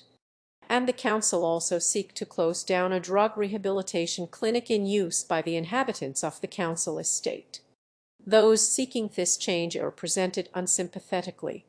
They are conservative, they re-small-minded, they re-cruel, and their response to social problems is to sweep them under the rug to make them someone else's responsibility.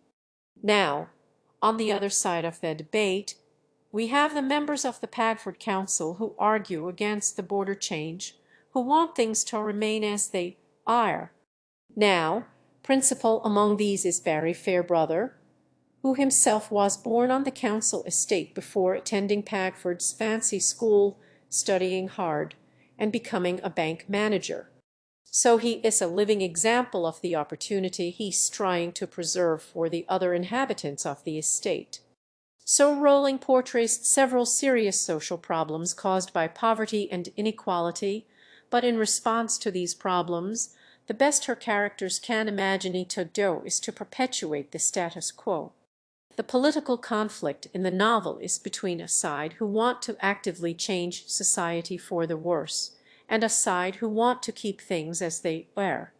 There is no one who argues that the system should be changed for the better.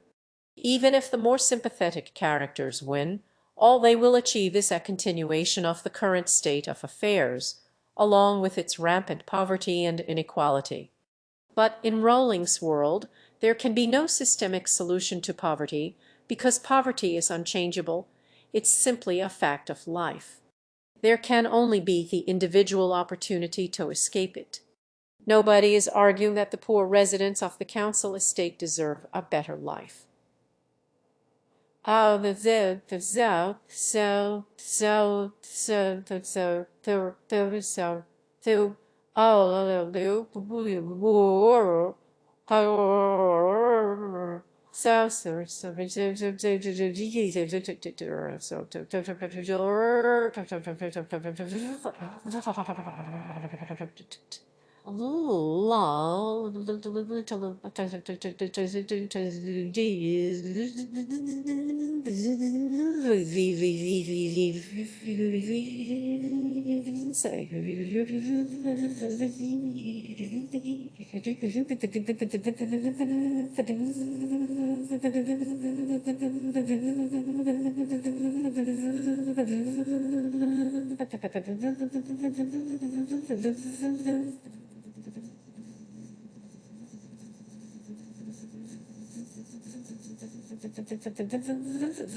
They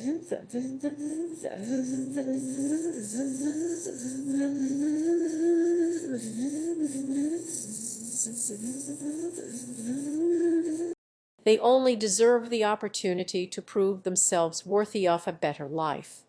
We Muggles have no sorting hat to simply tell us who is good and bad. Instead, we have meritocracy to sort the deserving from the undeserving. Will you become a depressed drug addict, or will you go to school and work hard? And if you work hard enough, even the poorest among us can become a bank manager. How inspiring! You too can ascend the financial system that's causing the poverty you escaped from. Now, I'm not saying stories with social problems necessarily have to fully resolve those social problems by the end, because they don't. But if you're trying to tell a societal story, then your society should be a living thing. It should be at least potentially flexible, contain at least the possibility for change, both good and bad. But Rowling's worlds are set in stone. They read dead. The good in Rowling's story seeks only to cancel out evil, to undo evil's changes. The solution to systemic problems is never to seek systemic change, but to be individually nicer, to have nicer bank managers, to have nicer slave owners. Which brings us back to the slave heads in the little Christmas hats. The solution to the systemic problem of slavery in the Harry Potter novels is for individuals to be nicer to their slaves. I'm not kidding. That is the cap to the slavery theme. Creature betrays Sirius because Sirius was mean to him, but Harry and friends learn to be nice to Creature, after which he serves them loyally. This is the payoff here. Be nice to your slaves.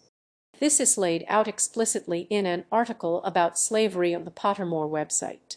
So this article is titled, "If Hogwarts Had a Debate in Club, What Might It Say on the Subject of Elf Rights?"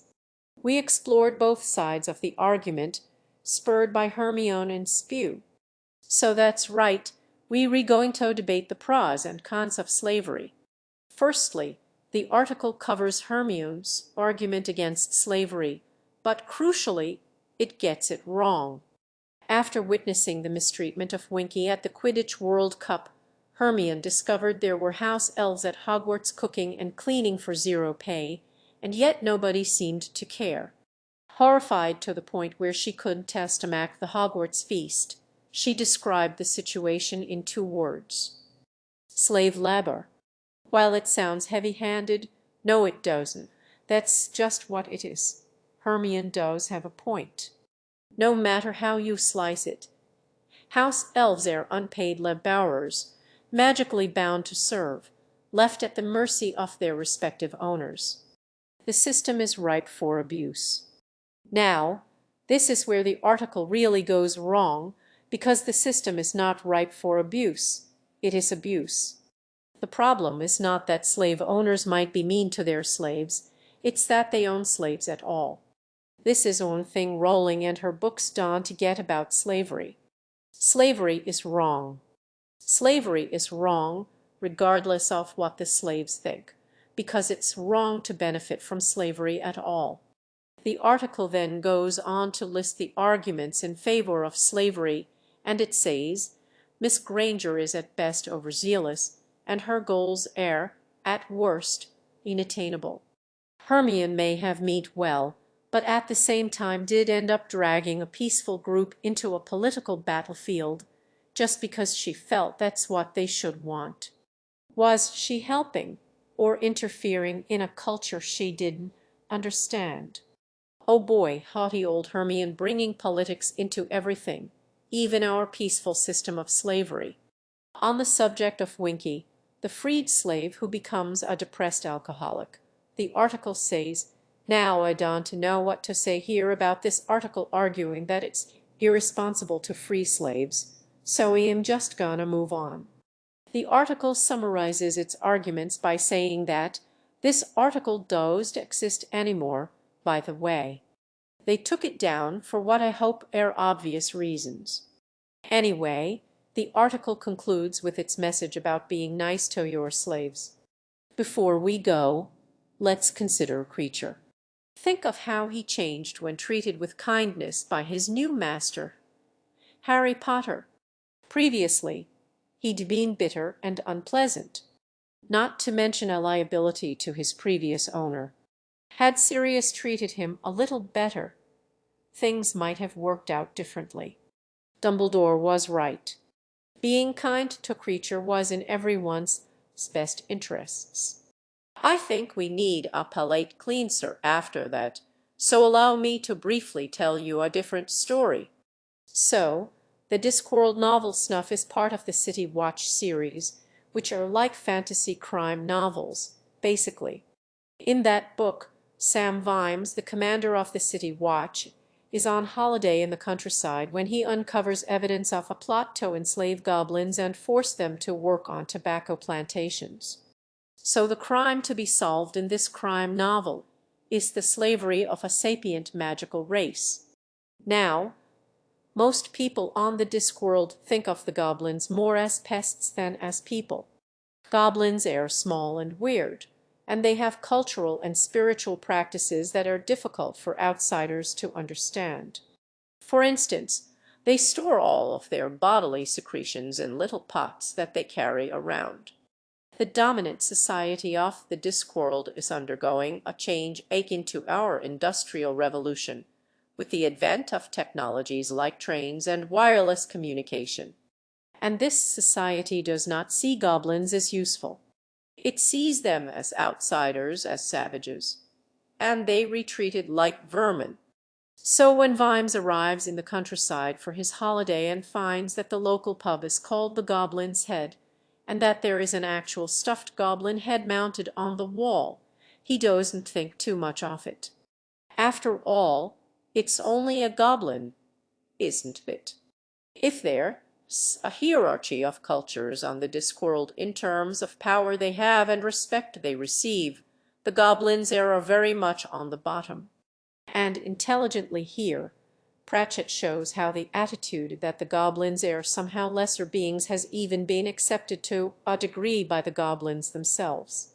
Notably, we are told that when a group of goblins was rounded up to be enslaved, they went passively and did not fight back. As Vimes begins investigating the murder of a goblin and then later the slavery of the goblins, however, he has cause to interact with them. And in the course of these interactions, he realizes that rather than being vermin, they are thinking and feeling beings just like him. He speaks to a goblin who is, here quotes, civilized. She can speak his language and play the harp. Language, and she can oh, wait.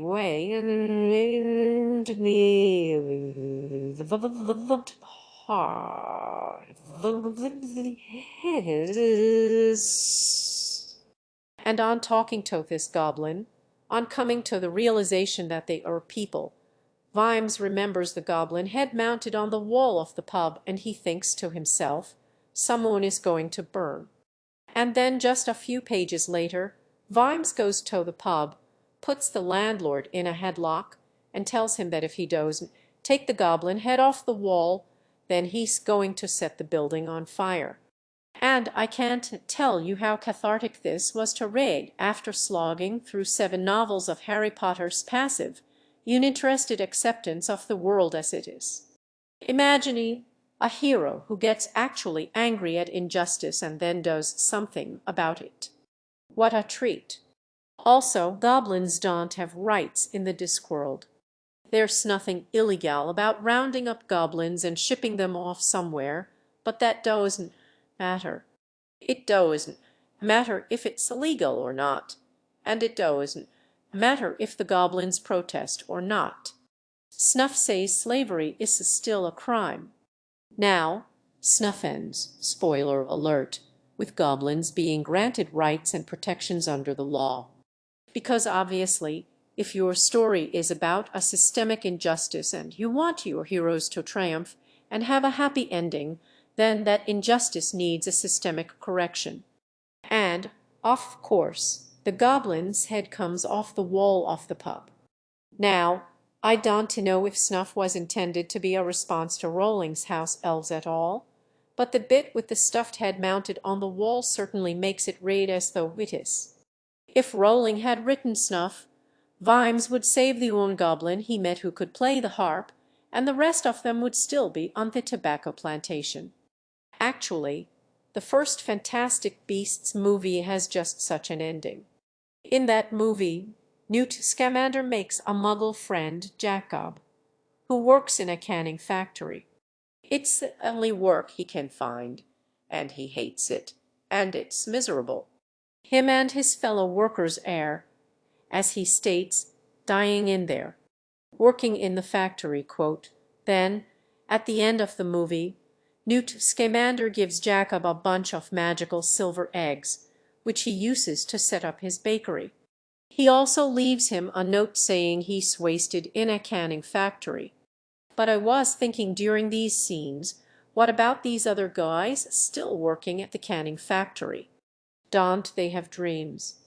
Don't they have things they'd rather be doing than toiling away in the canning factory? Where are their magic eggs? Exactly. I guess it's their fault, really, for not also making a magical friend who can give them some magical money. And ultimately, the world still needs things canned, doesn't it? So back in the factory lot. We've already selected the one special person among you who is worthy of a better life. Anyway, I want now to ask a question. The excuses that Rowling's characters give for keeping the elves in slavery, they like it. It's the best thing for them. If we set them free, they'd just become troublesome drunks. These are obviously similar to real-world excuses for the continued enslavement of groups of humans. These were arguments once made about the supposed dangers of freeing enslaved black people in the United States, for instance.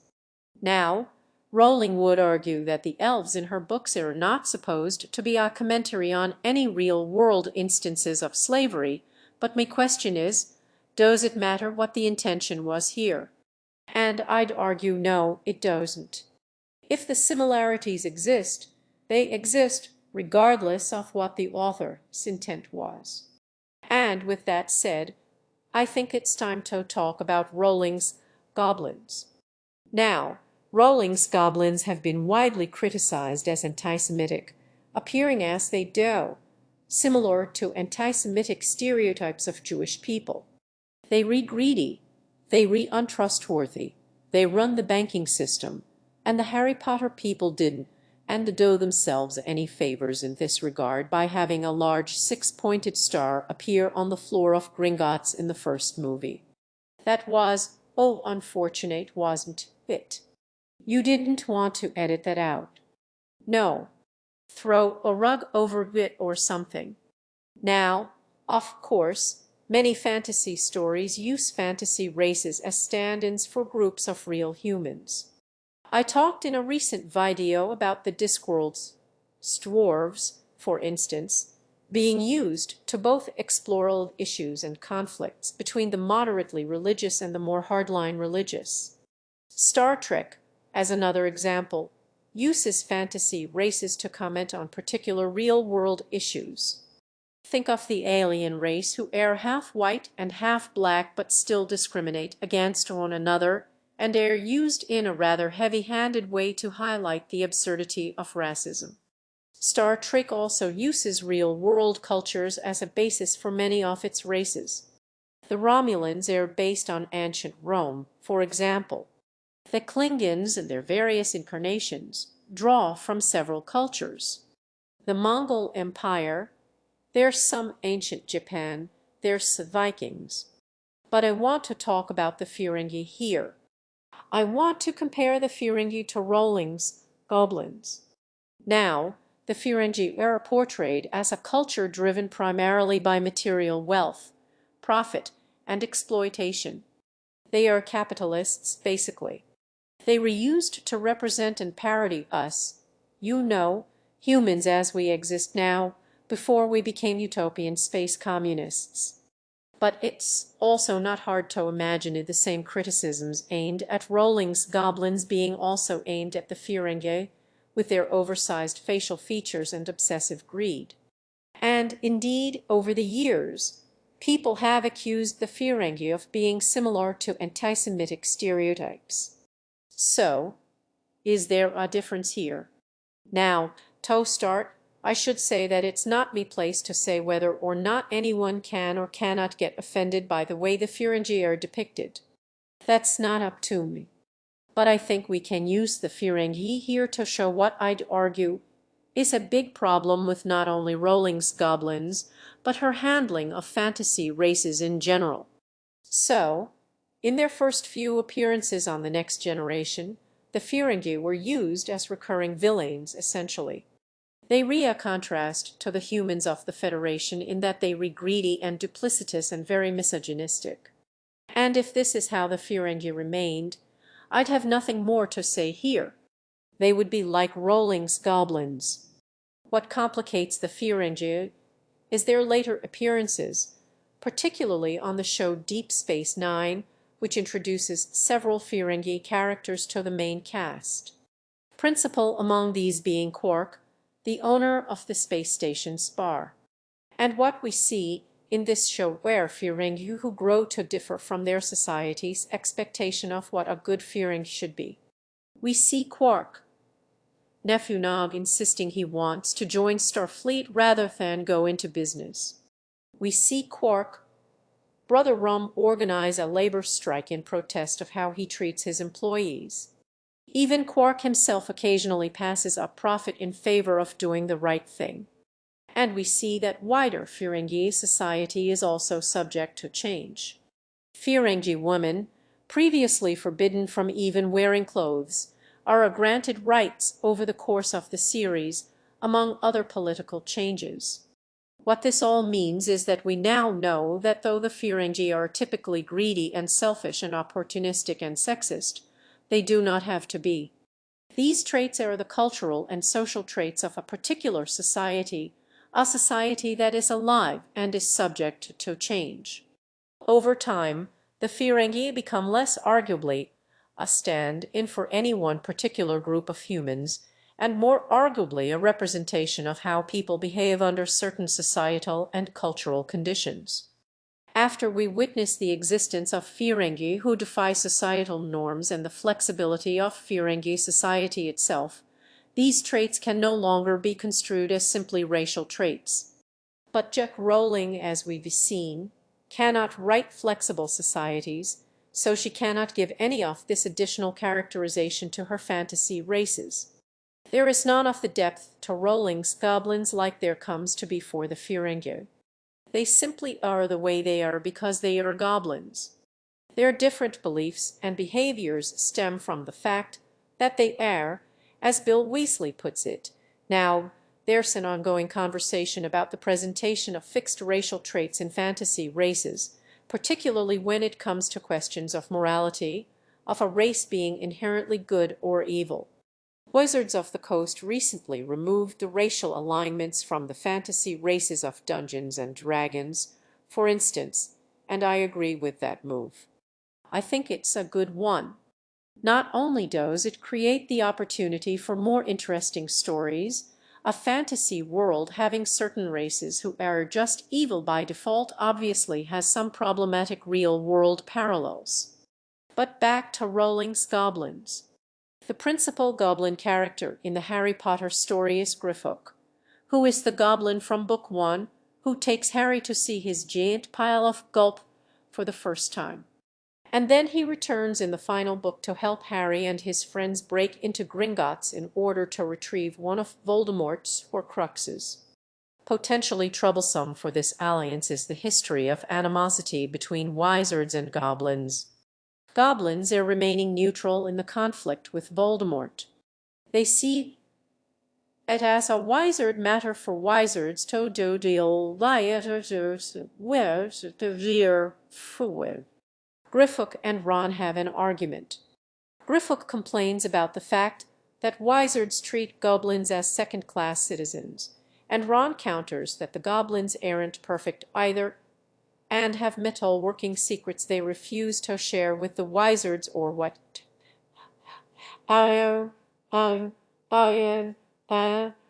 also complicating things is that goblins have a different idea about the concept of ownership than wizards do. For goblins, whoever first creates an object is the owner, and subsequent purchases are basically rentals, meaning the goblins see goblin-made objects like the sword of Gryffindor as belonging to the goblins. So, what a tricky situation our heroes find themselves in. However, are they going to convince Gryffindor with them, considering all their differences and the history of division between goblins and wizards? And the answer is they don't. Harry gets Gryffindor to work with them temporarily by promising to give him the sword of Gryffindor, but intends to betray him and keep the sword until Voldemort is gone. Gryffindor likewise betrays Harry and steals the sword midway through the mission before abandoning him.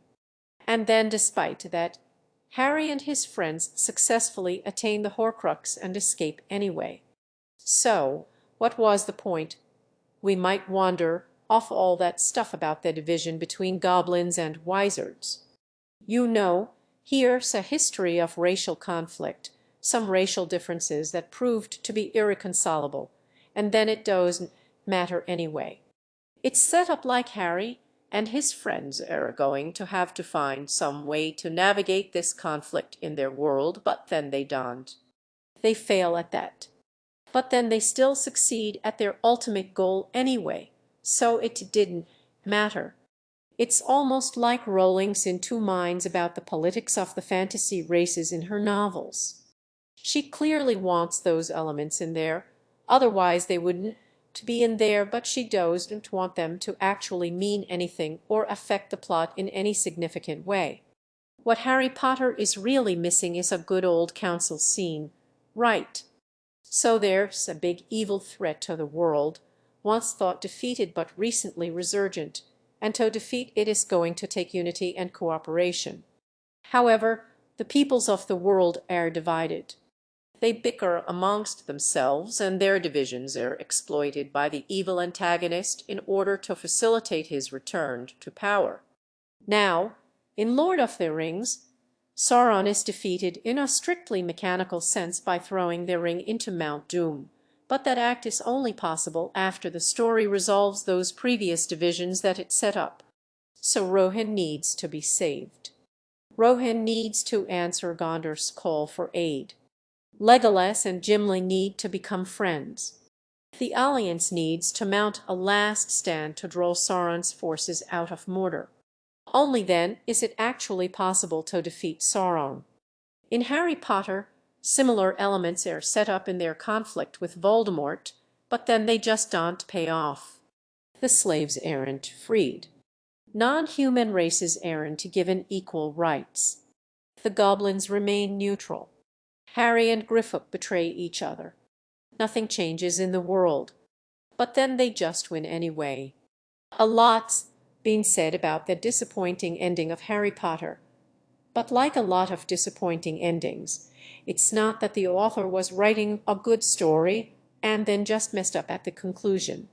Rather, it's the point at which you forced to realize that you never getting a payoff to a lot of what was set up. It's where you have to realize that you've just been reading a disappointing story. There's a scene at the end of the last Harry Potter book after the defeat of Voldemort, which is like a peek into an alternate universe where the story was actually good. McGonagall had replaced the house tables, but nobody was sitting according to house anymore. All were jumbled together. Teachers and pupils, ghosts and parents, centaurs and house elves. Now, this could have been a very powerful image.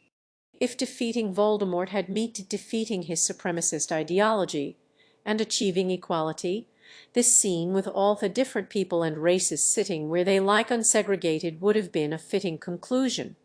But the Harry Potter series we have never earned this ending. None of these themes end up being important at all in Harry's final confrontation with Voldemort. The centaurs join the final battle not because anything has changed for them, but because Hagrid nags them, basically.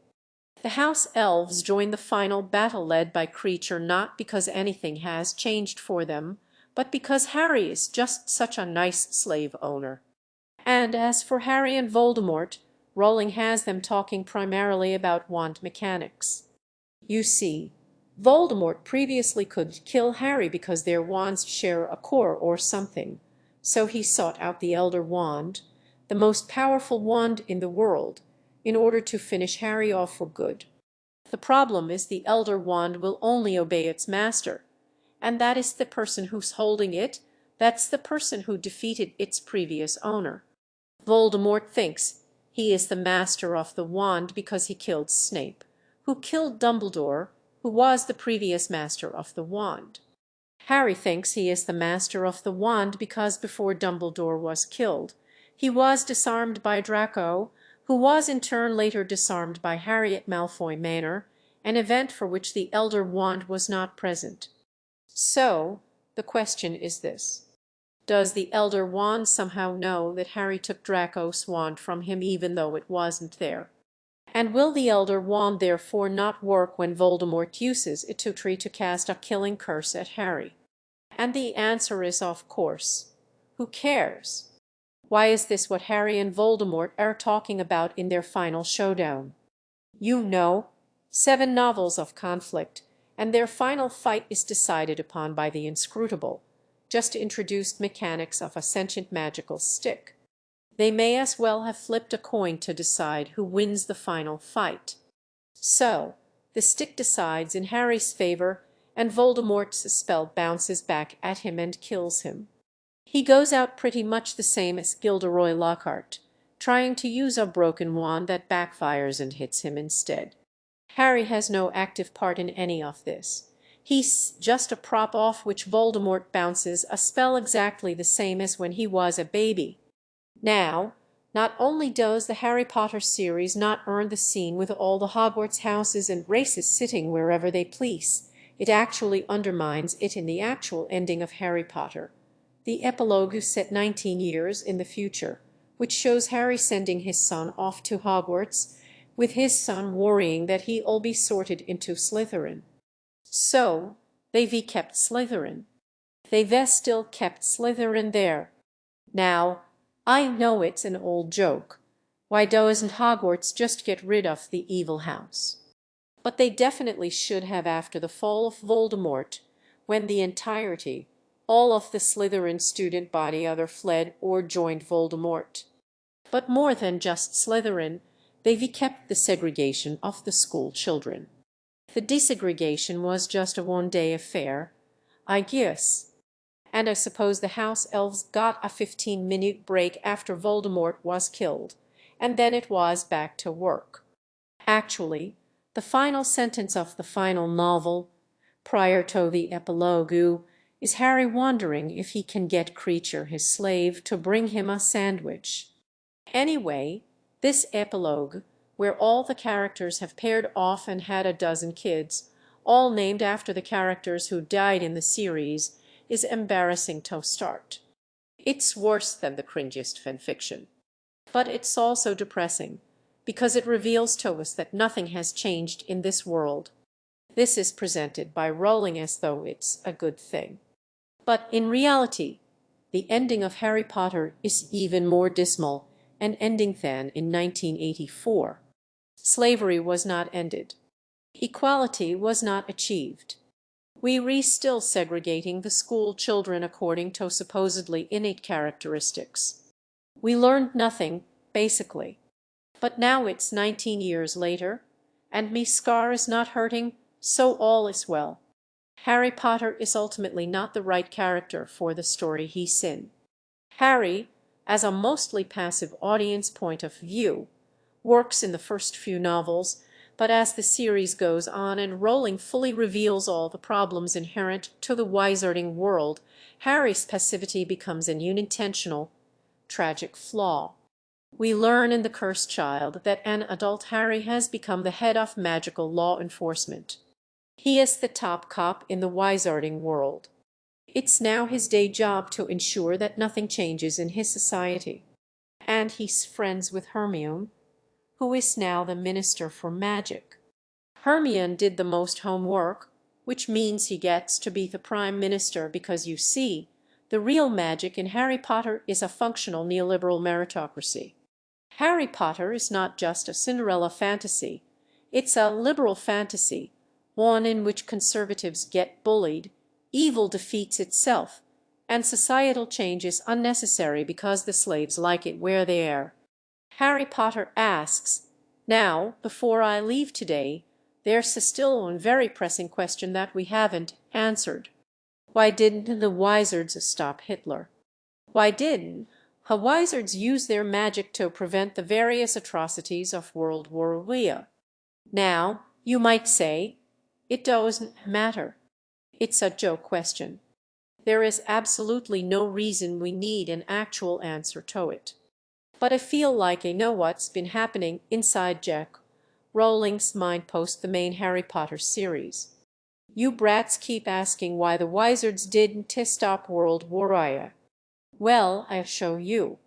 So the Fantastic Beasts movies are set in the decade prior to World War I, and one of antagonist Gellert Grindelwald's stated motivations for his actions is to prevent World War I.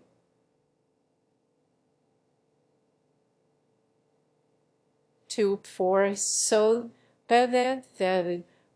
prior to pale stay pale grinde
not cause it, but prevent it.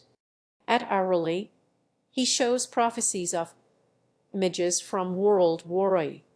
We see the Blitz, a nuclear bomb going off, and a column of people marching beside a series of train cars. So, very classy. Thank you, Fantastic Beasts movies. Come for the whimsical, magical animals. Stay for the grim portrayals of the Holocaust. Now, you might say Grindelwald is being disingenuous in his stated desire to prevent World War I, and is just using it as an excuse to attract people to his cause. But as an audience watching it today, we know that he was right. His prophecies were accurate. These things did happen. And we also know that the wizards did to stop World War I. And this isn't to some dangerous Butterfly effect, messing about with the time machine stuff. These events are future events for the characters in the story. There's no reason they shouldn't want to prevent this, but the only person who even claims to want to prevent it is the bad guy. Now, what this means is that when Dumbledore and Newt Scamander and their Fantastic Beasts are fighting against Grindelwald, they re-fighting to save World War I and make sure that it happens. This is the anti-change ideology of the Harry Potter series taken to its logical endpoint. Right. The wizards didn't to stop Hitler, because stopping Hitler is wrong. Now, I've no idea how close the Fantastic Beasts movies are actually going to get to World Warrior, but Rowling once stated on Twitter that the series is supposed to end in 1945. Now, I'll end with a plea from me to Jack Rowling today. So listen, Joan, please don't.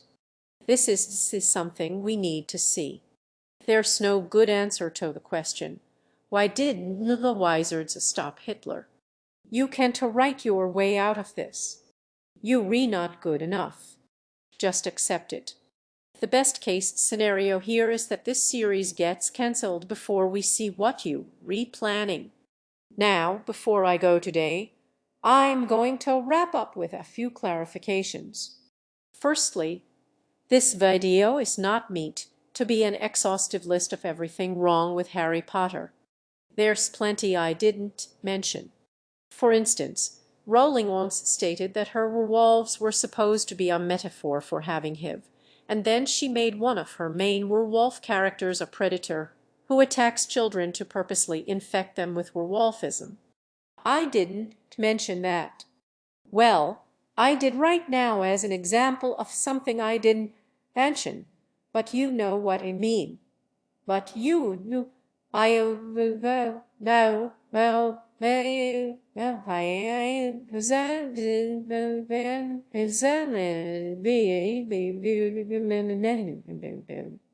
I'd also like to make clear that Harry Potter anti-change problem is by no means unique. Think of all the Hollywood blockbusters in which the good side are those seeking to preserve the status quo, and the antagonists are people with legitimate grievances about the world and a desire to change it. And then they pull a cheap trick and have the antagonists just murder a babby or something so the audience knows that they really bad go. This is art produced by the rich, people who have done very well under capitalism. Thank you very much, and therefore see all systemic change as inherently evil, no matter how reasonable it might seem on the surface. Next, I'd like to clarify that my criticisms of Harry Potter aren't a moral condemnation of anyone who still finds things to enjoy about the books. I've compared Harry Potter to a bunch of other stories today, and I'd like to make clear that I'm not saying Harry Potter is the wrong way to do things, and those other stories are the right way, necessarily, because it's more complicated than that. In the specific instances I compared them to Harry Potter, I believe they are better or more interesting, but that obviously doesn't mean they read without problems themselves. Lord of the Rings obviously has issues with its evil fantasy races. Deep Space Nine, while excellent a lot of the time, has also broadcast some of the worst episodes of television ever created, and the Discworld novel snuff has its own problems. Now, I'd argue it is to a degree aware of some of its problems and does investigate them in the text, but at the end of the day, it still is a story about a powerful white guy turning up and solving a bunch of other people's problems. Now, while that's still very much more satisfying to read than Harry Potter's complete refusal to engage with his society's problems, that's not a trope that is without its harmful aspects. We have had a lot of those stories, haven't we? So, yes, if you still like Harry Potter, don't worry, I'm not saying you, Rhea Slytherin. Thanks a lot for watching today, folks, and thank you especially to me supporters over on Patreon, some of whom should be scrolling by right now. Patreon backers get early access to all of me videos, so if you'd like more videos like this one, and also early access to those videos, please check out the Patreon link below. Right? That's all from me today, folks. I'll see you next time.